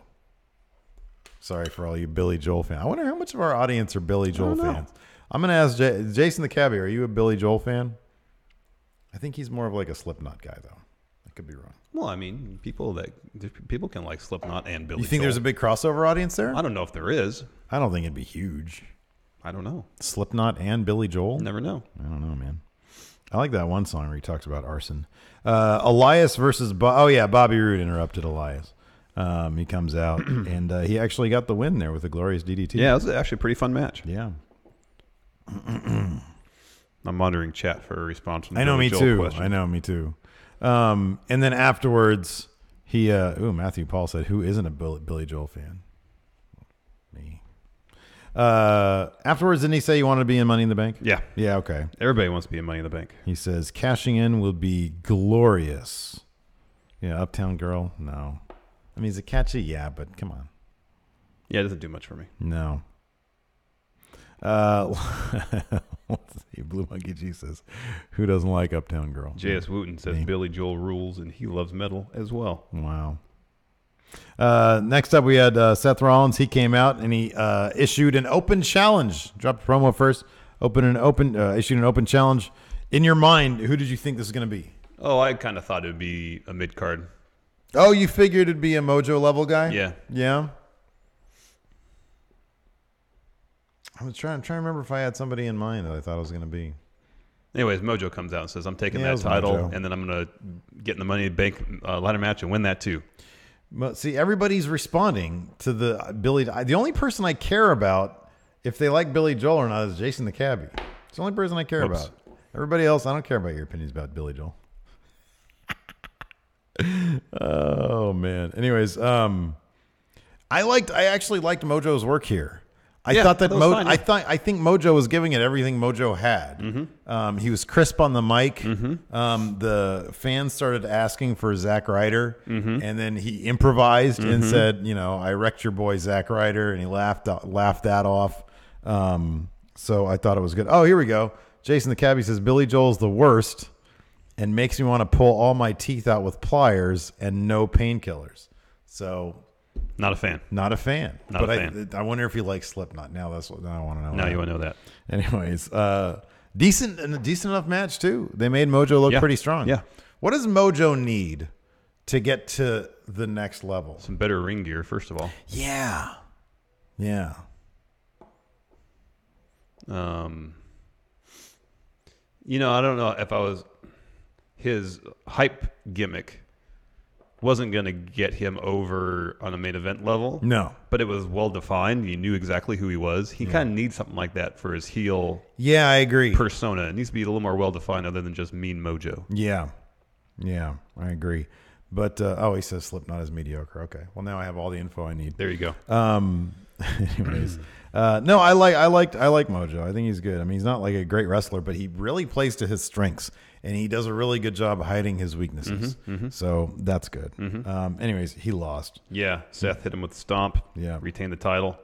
Next, we got a Finn Balor iPhone promo. Yeah, more Money in the Bank related talk. You want to know why I'm smiling? It's because I'm gonna win Money in the Bank tonight, and Roman Reigns is gonna be in that match. Woken, Matt, and Bray Wyatt came down to take on formerly known as the Miztourage, and they did a little promo thing where they said, they said they're no longer the Miztourage, so here's what they had to say about that, and then they cut to a promo thing, and they were like, we're no longer supporting characters, we're leading men, and then they said something like, if you want to know more, stay tuned or something, and they started going, They started doing that thing again. So that's their shtick now? Maybe. And then it cuts back, and commentary made me Coach actually made me laugh a couple times. And I don't remember what he said exactly, but he made me laugh a couple times. And they said, so wait, do they want to be called Stay Tuned? Is that their name? And then Cole, I don't know why I laughed at this so hard, but Cole said they could be called Daxel. I don't know why I laughed so hard at that. It was so stupid. Did you hear that bit where where was it? This was during one of the matches, and someone, I think it was during someone kind of got speared to the outside. Maybe it was Jinder and Chad Gable, where Jinder knocked Gable off the apron, and Coach said something like, that's going to be a legal hit next year in the NFL. And both Corey Graves and Michael Cole were silent for a beat. And then Corey Graves like, what does that have to do with anything? I didn't hear that, but that's great. Coachman will not be on the show next week, they said. Booker T. Yay! Is back. Oh, you just made my day. That makes me so happy. Coach did say something, and I forget what it was, but it made me laugh. I don't know. Well, then Coachman says something like, yeah, we got to do, what was the word he used? Like some sort of crossover. But it's like, because he didn't say football, he said NFL. And I'm like, Vince is relaunching the XFL in a couple of years, Coach, right? Yeah. That's funny. Anyway. Man. Woken, Matt, and Bray have a new finisher. It's a double Sister Abigail. It's a huge improvement over what they were using. Yeah, no, it's good. I like it. I like these two. I want Bray to wear some like Woken-esque outfit, though. Yeah. I feel like they still need to sync up a little bit. But I'm not like week by week they're getting there. A little bit. I just want him to have some little, I don't know, buckles, some lashes and buckles on his jacket. Next, Natalia iPhone promo. Yeah, I don't even think I listened to this one. There's more Money in the Bank stuff. Baron Corbin mid-moving man. from his U-Haul truck. I don't care what anybody thinks. This wasn't long enough, and it wasn't slow enough for my taste. He was speaking too fast. I didn't know Baron Corbin could speak this fast. He was probably a bit on the It's probably hot in that moving van. Just want to get out. It's probably hot in there, and there's probably like neighbors milling about. So he's like, "Oh man, I gotta turn this." He totally forgot he had to do an iPhone promo. Yeah, but he's like mid-move apparently, and he's like, "Oh no, I better get on my phone and shoot promo. Let me do this real quick." So he was like a bit on the quiet and quick side. I don't know. I'd rather be out there driving my Ferrari, my rented Ferrari. He kind of forgot to mention one detail about his Money in the Bank experience last year, though. Oh, that's right. That's right. He says, I won last year, and I'm totally going to do it again. And I'm probably going to open my mouth in the wrong way and get punished and lose to John Cena again. But I don't want that to happen again. But that's what I'm going to do. Oh, Baron. How much do you get paid for your Twitter opinions? Oh goodness! Next up, we had our main event. To our main event. Ooh, what a fun match this was! It was fun, especially because of the outcome. Yeah, I need to. I think I might, just for this match alone, I might buy a Jinder Mahal shirt. It was Finn Balor, Sami Zayn, Roman Reigns qualifier for Money in the Bank. Jinder had earlier. Did we mention that Jinder earlier wanted to be put in this match? You mentioned that. Okay, I was not paying attention. Thank you. So at one point they booked Roman Reigns, amazingly strong, surprise, and Finn and Sammy felt the need to team up to take him out, and that's what they did. They all brawled back to the tech area, and at one point Sammy hit a haluva kick near the tech area where like the boards for the hockey rink would be, and then after that Finn got up on the boards, did a coup de grace onto Roman, took him out of the match for a while. I like Finn's acting like he's thinking about something face, because he's like he's measuring in his head. Can I pull off a coup de grace? Yes. From this area here. You can see the math equations happening in front of his head. It's like watching Zack Sabre Jr. try to figure out how to tie someone up in a pretzel so they can get their hand to the rope. He's like doing the math and the algorithm and everything. Yeah. And then he gets up there and he hits a great coup de grace. Then Sammy and Finn back to the ring. They fight some more. Roman, of course, returns out of nowhere. And then at one point, Reigns readies himself for a spear on Finn, I believe. Jinder Mahal, coming to save us all for another Roman win. Quantum leaps into there. Grabs onto Roman's leg. Yep. Keeps him from going for the spear. Sammy hits a haluva kick on Reigns. Balor hits a drop kicks. Yeah. Zayn hits the coup de grace on him. Balor picks up the win. He's moving on to Money in the Bank. That's fantastic. That's amazing. It is amazing. So happy about that. I could see Balor picking up Money in the Bank. Mm-hmm. Seems possible. Yeah, it was good stuff. So far confirmed for men's Money in the Bank, we have Braun and we have Finn Balor. Mm-hmm. And for women's Money in the Bank, Ember Moon. There's 3 more qualifiers on SmackDown tonight. Ooh. Hey-oh. I think Daniel Bryan versus Rusev is one of them. Oh, that's good. And then The Miz is taking on somebody. I forgot who. And there's one in the women's division. Right on. Cool. Should be a fun episode. Yeah. Raw was fun. It was fine. Yeah, it was a fun show. Also, I think I had like a headache. Heck of a lot better than Backlash was. That's not saying much. I really want to know more about Baron Corbin's U-Haul, though. Hey. You want to answer some questions? Yeah, we'll do that now. Fat Bastard Champ Alex Foster. In kayfabe, what current wrestlers should take over the company once Vince steps down? He picks Velveteen Dream. EC3. Oh, yeah, there you go. That's a good one. Yeah, you need somebody who, like NXT Bobby Roode. Yes. It couldn't be current Bobby Roode because he's just, sort of a clown. So those are good answers in kayfabe. Well, Daniel Bryan has experience as GM. True. So I kind of feel like he'd be good at that too. What about Paige? She comes from a wrestling family. I believe her parents run their own promotion. Yeah, there you go. That's Dylan good. the Villain Scribner with Owens inking a new 5-year deal. Power rank 5 indie guys you like to see retire with WWE, and 5 WWE guys you like to see go to the indies. Let's do the second one first. 5 WWE guys you'd like to see go to the indies. John Cena. Oh, that's number one. I'd love to see John Cena just do one PWG show. I know. It'd be great. Mm-hmm. Like Dolph. to see that. I'll be honest, man. Dolph's one of those guys that I want to see if there's more. I want to see if there's more that he can do. Yeah. And like he's been theoretically hampered by wrestling a particular style in WWE, but once he's out of WWE, there's more to. Here's what I'd prefer: his wrestling style.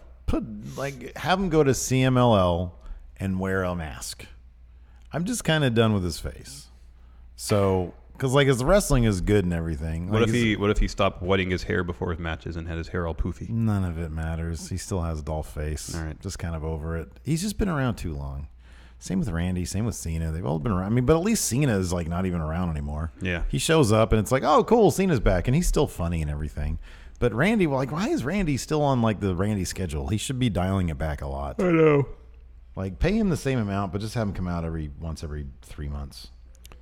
Michael Berry, opinions on SNL doing a skit titled "Friendos." That was great. Yeah, he says, "Shall we wage war?" No, it was fantastic. No, it was. I loved it. It was great. Yeah, it was amazing. Lambo. Oh, that was great. Let's see here. Bronze grappling hook.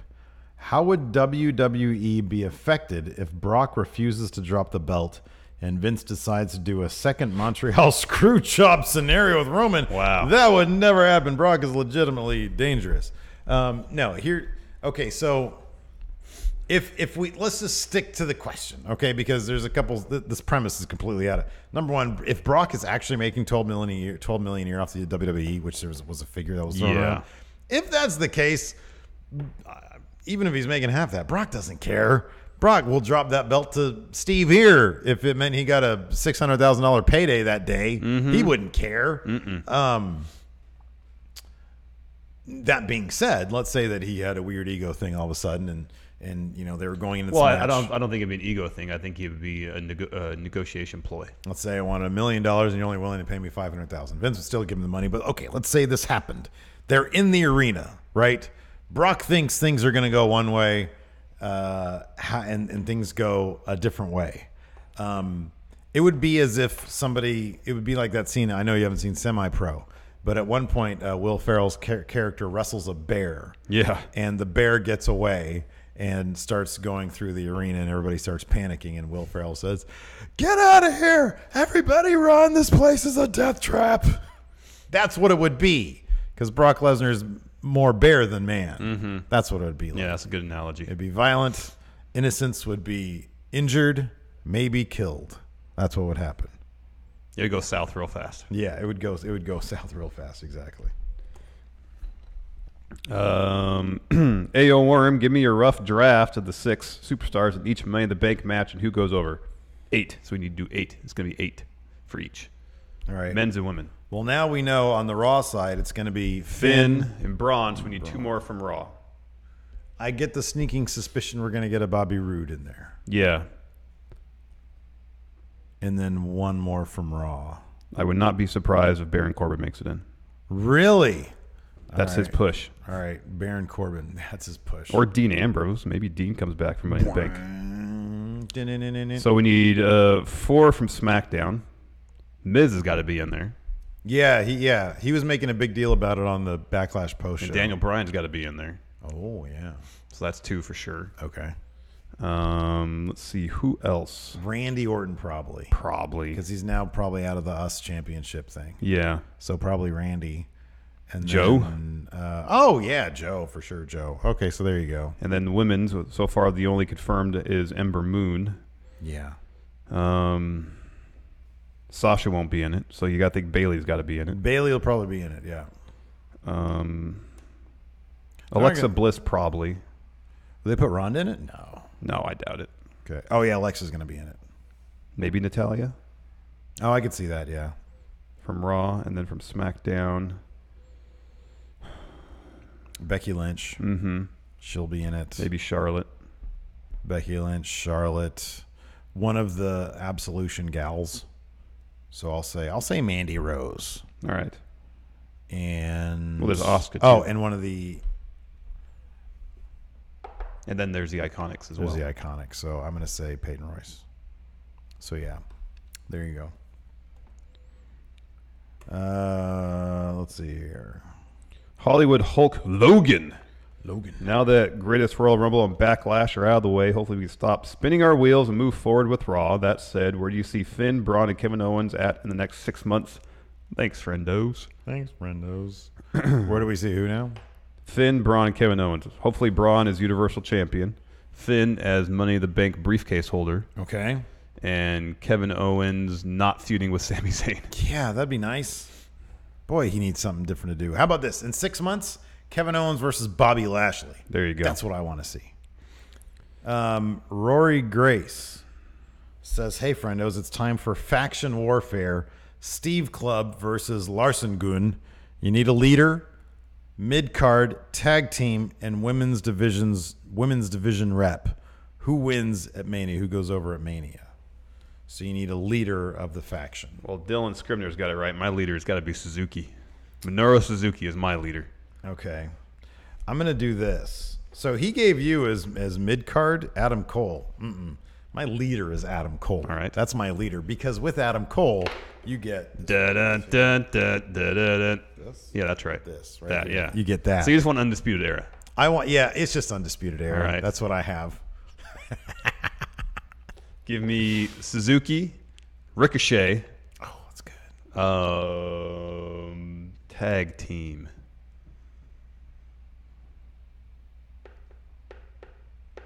The Usos.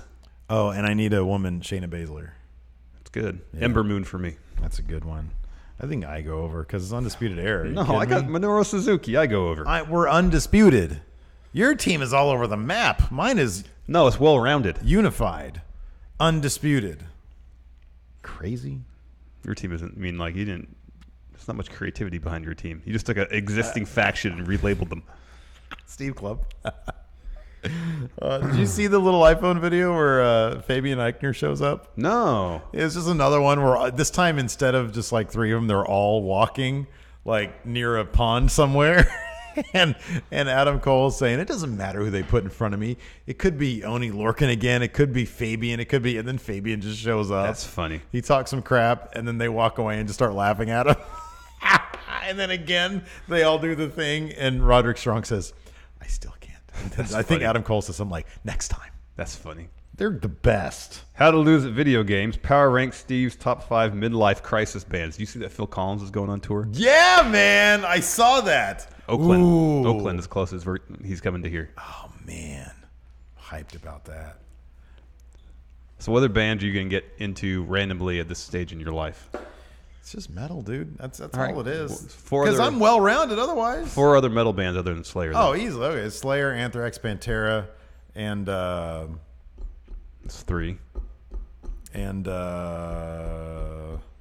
what was that band that Evald liked?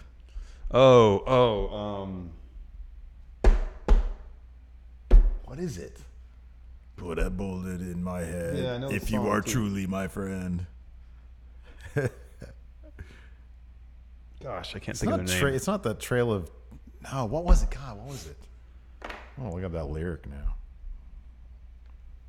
No, I started to listen to Slayer at the gym last night, and then after a couple songs, I just flicked it over to like early Bad Religion. Mm-hmm. And this morning I was gonna do the same, but then I just listened to Minor Threat. Oh, all right. Fair enough. Yeah. Hold on a second. Put a bullet club.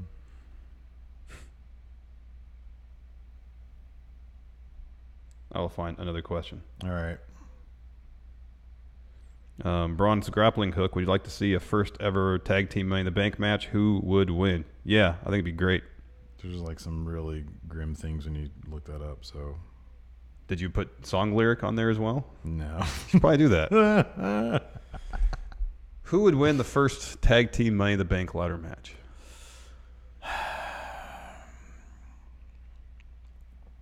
I have a feeling it's going to be Dolph and Drew.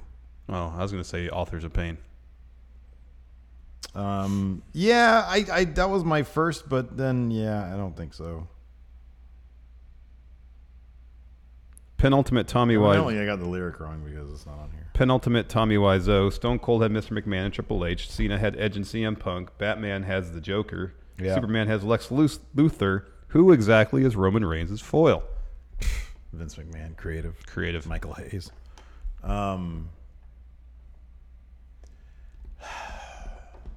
So if you were to stop now, his biggest feuds have been against Braun and Brock. So at this point, I'd probably say Braun and Brock. Well, kayfabe at least. Right, as opposed to what? Oh, yeah, in reality, no. Yeah. WWE creative, absolutely. But no, kayfabe, The Cat, Daryl Takahashi, breaking news, the next event in Saudi Arabia will be Greatest War Games. Is that true? No. Oh, I was going to say, oh, man. At least I don't think so. Who are the participants and what kind of War Games match is it?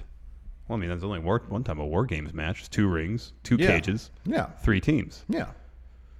So it'd be 3 on 3 on 3. And it would be the rules reestablished in NXT. Yes. We got to have Undisputed Era in there. Yeah. Undisputed Era, New Day, and is there another 3-man faction other than Sanity? I'm forgetting. What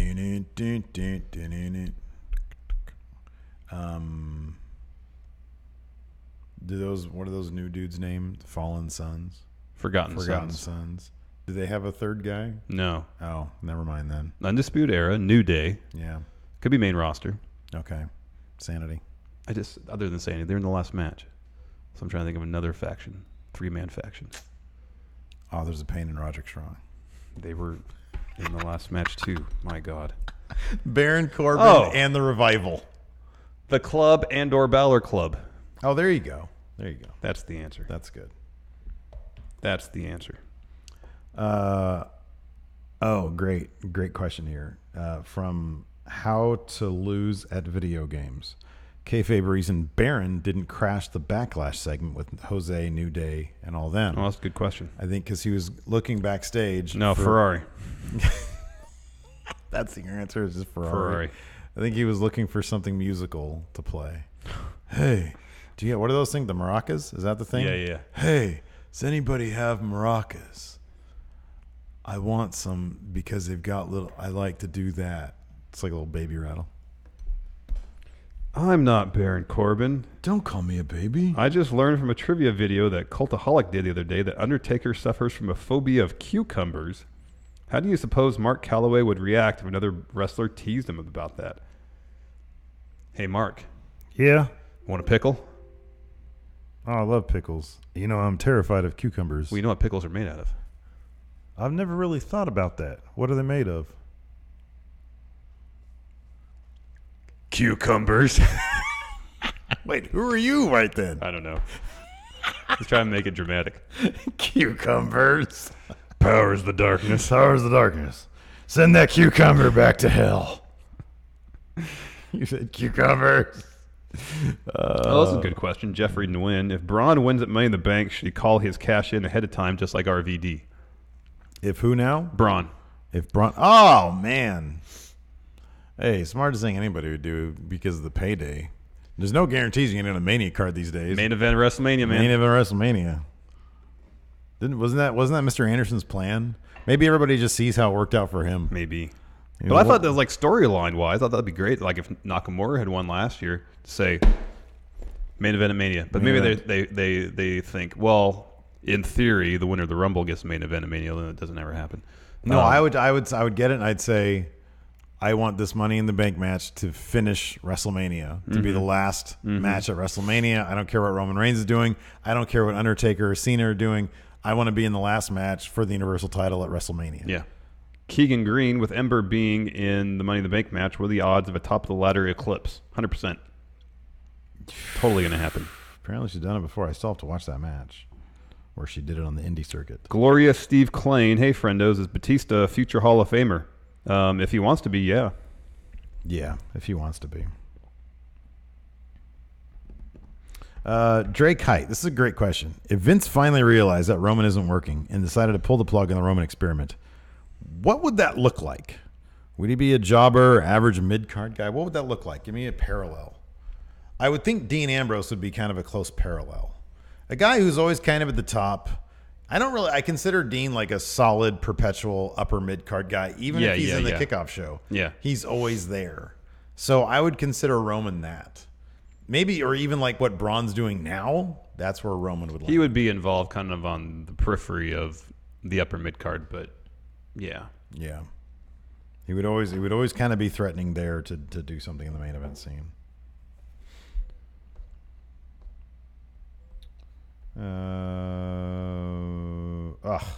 Just Lucas asks, with the qualifying matches for Money in the Bank, should WWE do a G1 style tournament and top 6 go into the ladder match? Oh, that'd be cool. I'm going to say yes, because tournaments are always great. Tournaments are awesome. Justin Sell wants to ask, who's the worst champion, Carmella or Jinder?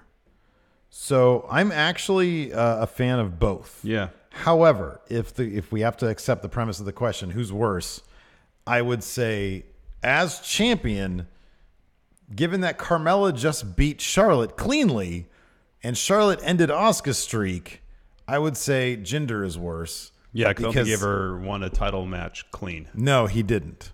And Carmella play pulled that off. So we're going to do play-per-view. Yes. What is play-per-view, Larson? Oh, I'm not going to do that here. It's where we quiz each other on the results of past pay-per-views. Considering Money in the Bank is nearly upon us, let's do a Money in the Bank show.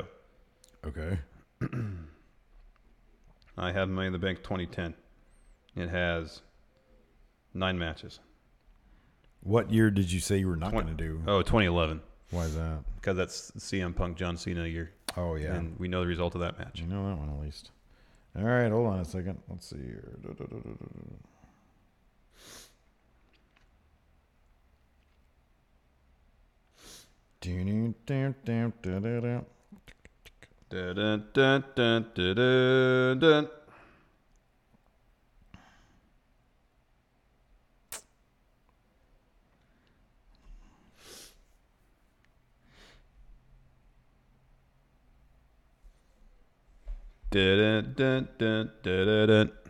Okay, so 2010 is the first year it was actually a Money in the Bank. All right. Is that the year you're doing? Yeah, that's what I'm doing.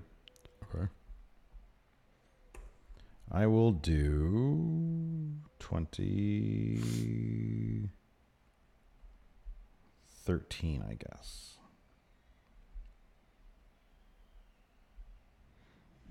All right. How many matches do you have? 9. I only have 8. All right, I can get rid of the dark match. It's your dark match. All right, here we go. I'll go first. In a tag team match for the WWE Championship, the champions, the Usos, took on the challengers. No, I'm sorry. The Usos were the challengers. The champions were the Shield, who won. Oh, Shield. Yes, very good. In the Money in the Bank ladder match for the World Heavyweight Championship contract, participants were Matt Hardy, Big Show, Christian, Kofi Kingston, Cody Rhodes, Kane, Dolph Ziggler, Drew McIntyre. Who won? I'll say Dolph won. Kane. Wow. Next up, Money in the Bank ladder match for a World Heavyweight Championship contract. The participants were Wade Barrett, Jack Swagger, Fandango, Dean Ambrose, Damian Sandow, Cody Rhodes, and Cesaro. That was your Sandow one. Very good. For the WWE Divas Championship, Eve Torres challenging Alicia Fox. I'll say Eve Torres. Alicia Fox. What a bummer. Singles match for the Intercontinental Championship. The champion, Curtis Axel, versus The Miz.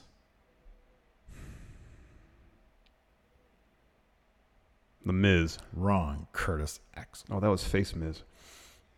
Next, a tag team match for the Unified Tag Team Championships. The Usos versus the champions, the Hart Dynasty. I'll say the Hart Dynasty. Correct. Yay, I'm on the board. Look at that. Divas Championship match. The champion, AJ Lee. The challenger, Caitlin. AJ. Very good. Singles match for the World Heavyweight Championship. Champion Rey Mysterio versus Jack Swagger. Rey Mysterio won. Mm-hmm. Okay. Singles match, Ryback versus Chris Jericho. Jericho? No. Wow, I can't remember. I didn't remember Ryback beating Chris Jericho. They were pushing Ryback hard, man. Next, Rey Mysterio versus Kane for the World Heavyweight Championship. Kane. Yeah. Singles match for the World Heavyweight Championship. The champion, Alberto Del Rio versus the challenger, Dolph Ziggler. Oh, Del Rio. Very good. Singles match for WWE Women's Championship. Kelly versus champion Layla. Wait, what, Matt? What is this? For the WWE Women's title. Kelly, who is the champion? Layla. I'll say Layla retained. Mm-hmm. Okay. Singles match for the WWE Championship. Mark Henry, the challenger. John Cena, the champion. John Cena. Very good. Money in the Bank ladder match for the WWE Championship contract. Chris Jericho, Edge, The Miz, Evan Bourne, John Morrison, Randy Orton, Ted DiBiase, Mark Henry.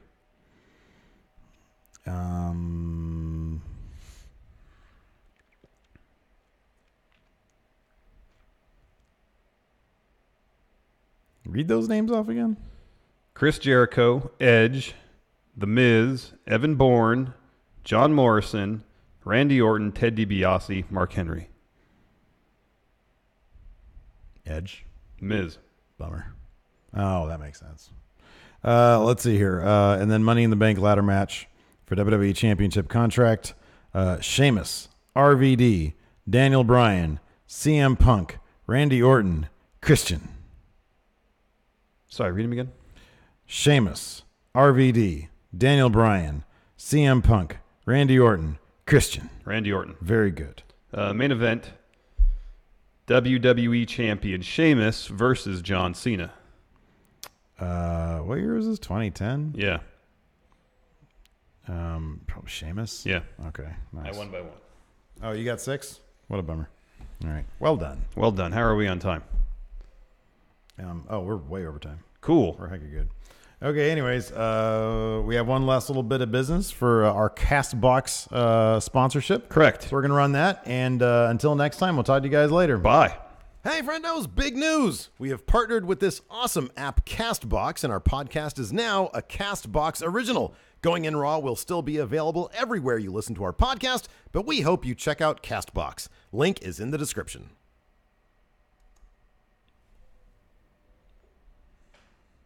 Hey guys, this is Charlotte. Blah, blah, blah, blah, blah. Hey, everybody. Hi, everybody. Hope you guys are doing good. I have not checked chat recently, so hopefully everything's good. I'm good. We were too wrapped up in pay-per-view. Oh, man. Jason the Cabbie says, holy shit. Local ammunition manufacturing company is on fire. Wow. Wow, that's crazy. Can the post show be just more whiteboard mad ramblings? No. That's for special occasions. Yes. Don't turn off that thing. Can't do it every episode. It'll lose its appeal. Well, we're saving it for our Raw episodes because it's very specific. It has a very specific purpose. Yeah. We're trying to chart the path of Roman Reigns.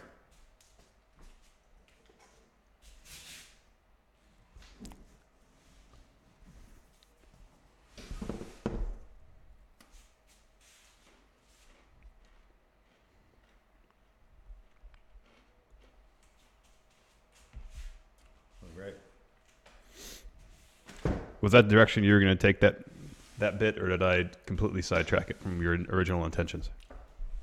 No. I kind of just launched into it without really knowing what I was going to do, so it was great. Did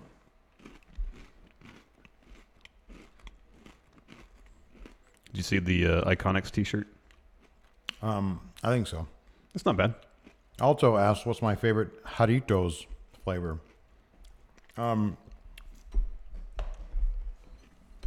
So am I a poser if I don't really drink Doritos all that much?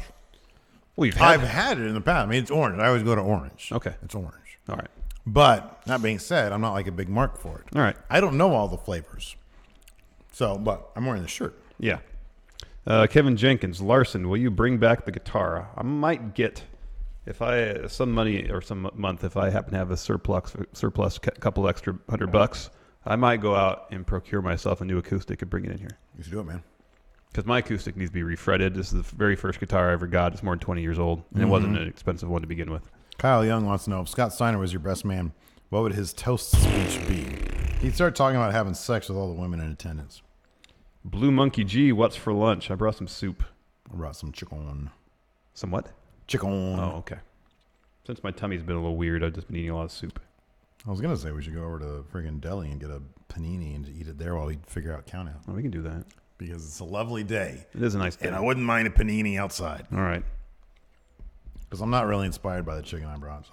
Alex C. Steve and being a poser, name a more iconic duo. That $2,000 belt is basically just a massive scam for super fans. Yeah, Zach Stolpa says WWE's now selling a $2,000 belt on WWE Shop. What is the belt? Like a championship belt. That's better have real diamonds and stuff in it. Replica of what, though? I guess the Universal title, the WWE title. If it doesn't have real jewels in it. Are they going to make my nameplates? Even that's not worth $2,000. You can go to Things Remembered and get your name engraved on it. I can do that myself. Thereth Babada, have you seen Infinity War yet? He has, I haven't. I have. What will you do when Yellowstone erupts? Hope for the best. Yellowstone? How are we in danger of that? There's a super volcano under Yellowstone National Park, man. You didn't know that? No, I did, but that's not gonna. Is that gonna affect us? Yeah, really? That's like a end time event. Oh, wow. Because it's getting, like the whole part of Yellowstone is like what a sixth of Wyoming is going to erupt. Oh, and it's going to launch ash. Is that going to happen soon? Is that scheduled to happen? When is that supposed to happen? I don't know. They don't know. If they knew, they could do something about it or plan. I feel like they should do something about it anyways. Man, this Bruno shirt looks really good. I know. It's a great shirt. You got sidetracked. You're supposed to look at belts. There you go. Let's see this $2,000 title. Don't tell me what I'm doing. I could tell you what you're not doing, and that's staying on task. There it is. So you can get either WWE. What do you get for $2,000? That's what I want to know. Is it real diamonds in there? Man, it ain't gonna be real diamonds. Well, what separates it from the $800 one? Stand out from the rest. A must-have. 300 and cubic zirconia. It's not real diamonds. Hand set to perfection. Cubic zirconia are the same stones used in the championships. The total weight. Its cubic zirconia weight is 635 carats. Each plate is fastened to individually selected top grain genuine leather straps. No thanks. But this is as real as it gets. So, is this the same thing? thing? Customize your title. Oh, with the Favorite Superstars Championship side plates. Can you get your own? My favorite champion is me. Give me my side plates. I know. Garbage. For $2,000, they should have some basic customization features so you can get your own. I know, man. Like have several options.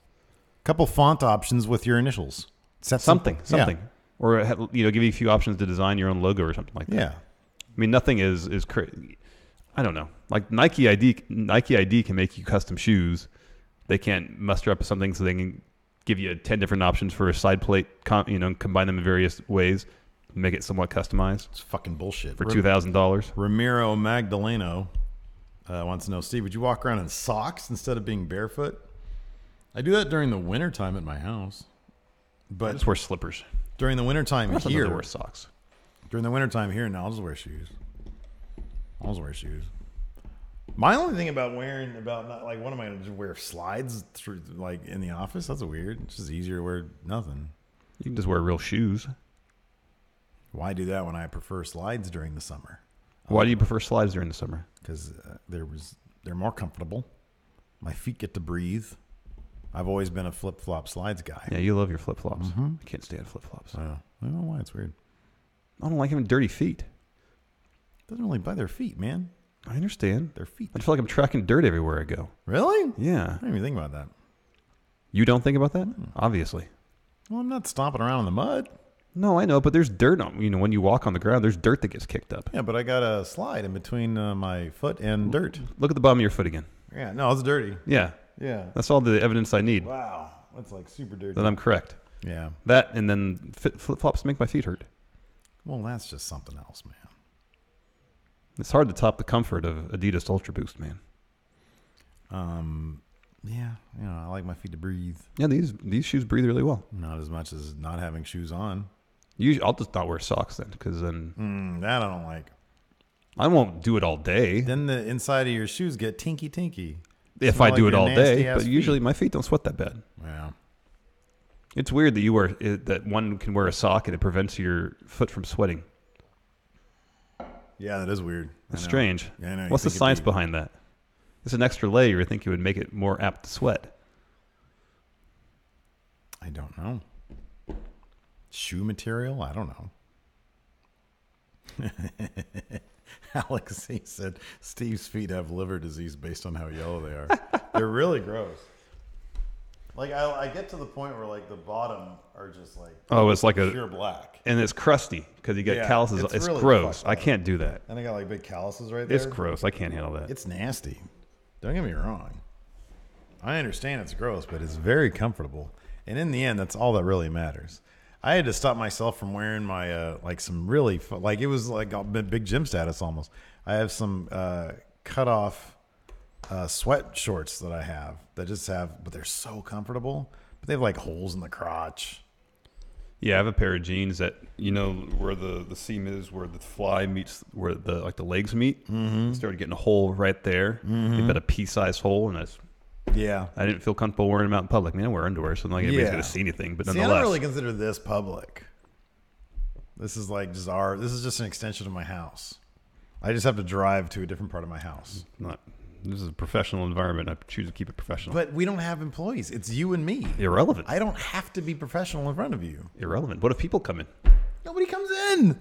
We have nobody coming here. If we have somebody coming in, I will maybe put shoes on. Maybe? Possibly. You're saying if a wrestler comes over here for an interview, you're not going to put shoes on? I'll wear my slides. Oh, my gosh. I'll ask them in advance. Name a wrestler. Jeff Cobb. Yeah. I think he lives near here.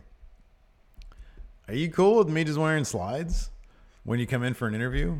Yeah, you wouldn't ask that. Yeah, I would. No, you wouldn't. We'd send him a questionnaire first. Oh, my gosh. Things you want. Do you want a certain type of bottled water here, for your interview? Oh, gosh. There at the bottom. If it costs $200,000 for Larson to 2 Sweet Steve, how much would it cost to get Larson to 2 Feet Steve? Maybe it'll be less. Maybe Get away from me. Get away. Those are filthy. Stop. That was on my bare foot, though.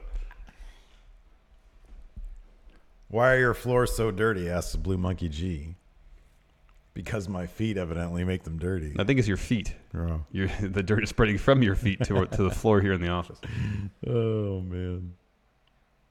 ESPN anchors, they don't wear pants. That's not true. They wear pants. They wear jeans. They don't wear slacks. Alex C. says, I feel like Jeff Cobb would go barefoot in your office. I mean, that's a conversation we should probably have with him.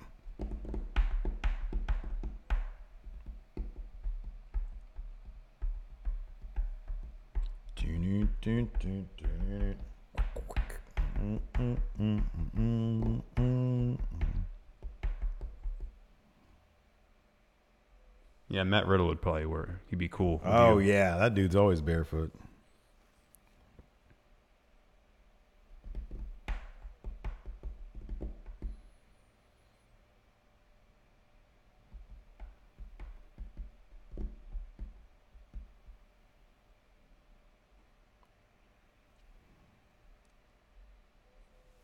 Would you guys ever do the one chip challenge? I don't know what that is. What's the one chip challenge? I've never heard of that.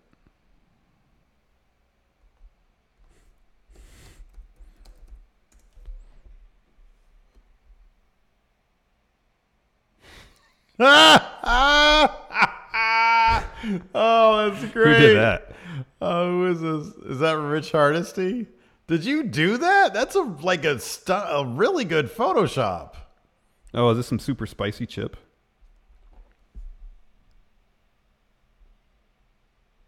I've had ghost pepper chips before.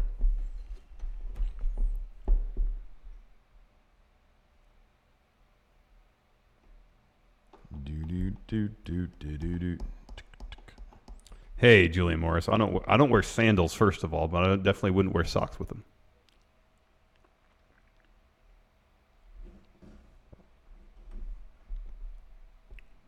Alex C says, "Would you be barefoot around Undisputed Era? Because that would be the test." I feel like they would be totally fine with that. I think Adam Cole walks around bare feet all the time. Nah. Are you kidding me? He's the most laid back. Wow, dude Rich there Harsty is. says, "Yeah, I did that on my phone." That is really well. That's a astonishingly good Photoshop. I know. That's really well done.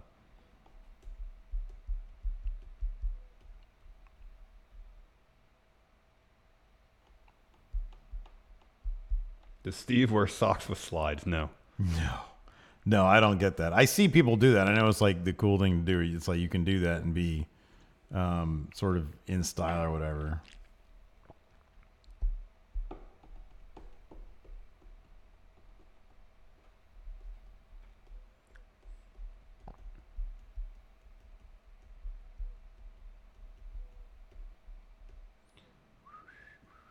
Does anybody have any count-out ideas for this week? It's crowdsourcing. You guys have any ideas? I got ideas for episodes, but nothing really salient to what's going on this week.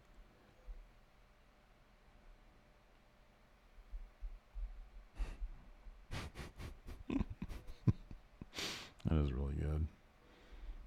Expire me hot dog. Inspire me, and I was looking at our board again.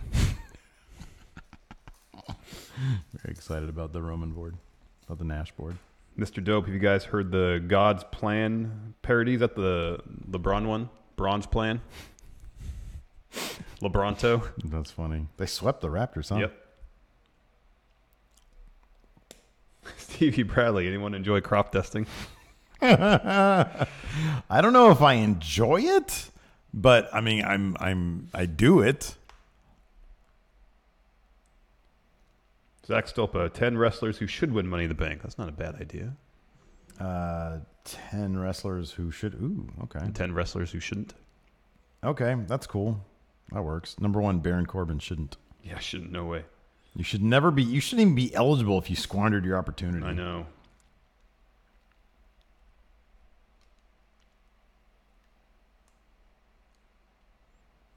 Oh, yeah, totally. If there's a hamburger around, I will crop dust. That's a given. What's the scariest movie you guys have ever seen? The scariest movie I've ever seen? I told you I'm going to go see A Quiet Place this weekend. Wasn't the scariest movie I ever saw, but it was really well done. I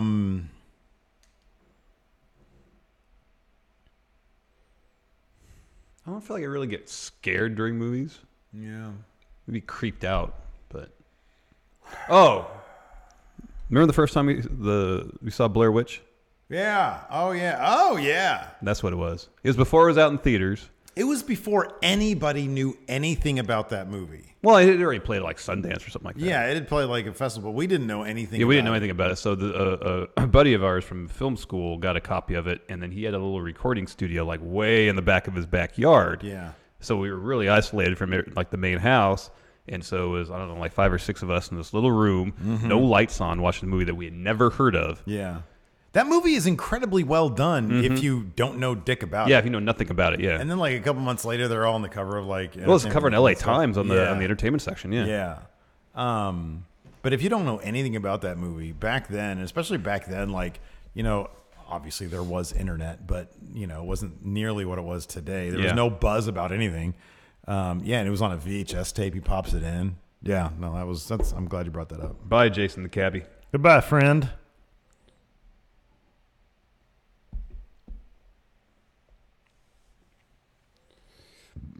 Excuse me.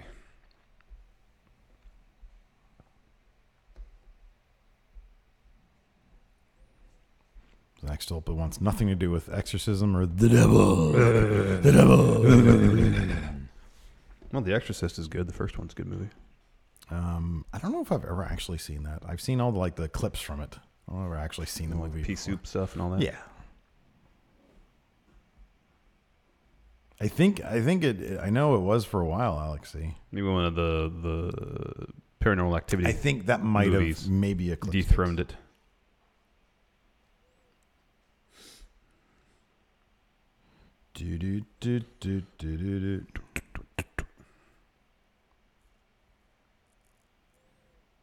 Why am I grounded? What did I do? What did I do?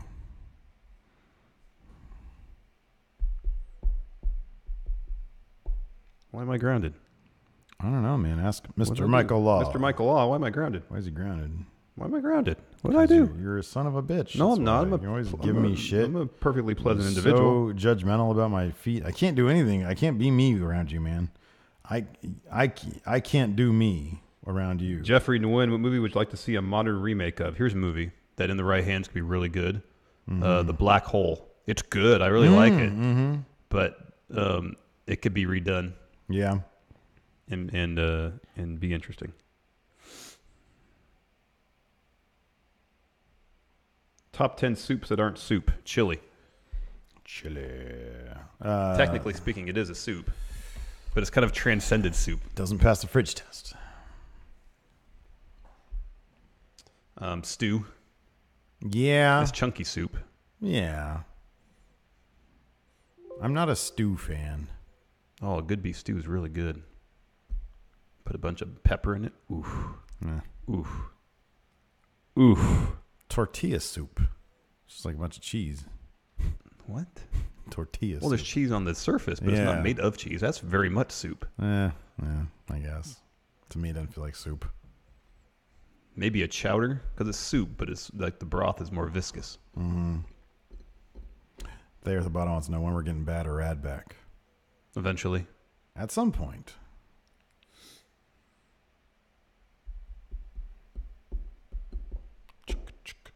Power rank salads that aren't salad. It's got the word salad in the name, and it's a salad. Potato, macaroni. Salad. They're not salads. They're salads. They're They're called not salads. salads. That's so literally stupid. called salad. You go to the does it pass the fridge test? No, not even coming close to it. There's the preconceived You're notion talking about of, technicalities again. No, potato salad literally has the word salad in it. Therefore, it is a salad. It's not a green salad, and that's never been my claim. If you go to the fridge and say, "Hey, do I have any salad? Is there any salad in the fridge?" But no one's going to say, "Hey, I'd like a salad," and with the concept in mind of asking for potato salad. They'll say, "Hey, do you have any potato salad, macaroni salad, taco salad?" The common accepted thing of a salad is a green salad. So you're saying it's a salad that's not a salad. We're power ranking that, right? No. It's not a salad. If it has it literally has the word salad in it, therefore it is a salad by the definition of what a salad is. No, it isn't. A salad is a bunch of crap in a dressing. That is a salad. That is what a salad is. If you go to the fridge and say, "Hey, there's some salad in here." Oh, really? Cool. Okay, Yes, I've been there's looking for two something. different things. And then I go over there and I'm like, there's the well, general there's broader potato sense salad of in what here. a salad is. There's and potato then salad in here. Sort of like there's various brands of tissues, but people will call tissues Kleenex because it's the common thing. So like there's various brands of crayon, but That's a completely different thing. It's the same idea. It's not even close to the idea people have salad in their mind is a green salad. What you're talking about is a brand who has so monopolized a product. Yeah, and, like and Xerox. in terms of the idea of what a salad is in our eyes is a green salad, and therefore it is through whatever means garnered the name of just salad. Potato but salad. doesn't disqualify everything else that is technically a salad from being a salad. I'm done. You done? That's it, really? Man, you're so angry today. You want to touch my feet? You son of a bitch! Oh, are we going now? We're going to get those paninis? I am. Can I get a panini with you? Put your damn shoes on, maybe. Do I have to? I don't have shoes. I have slides. I guess that's it, everybody. Bye.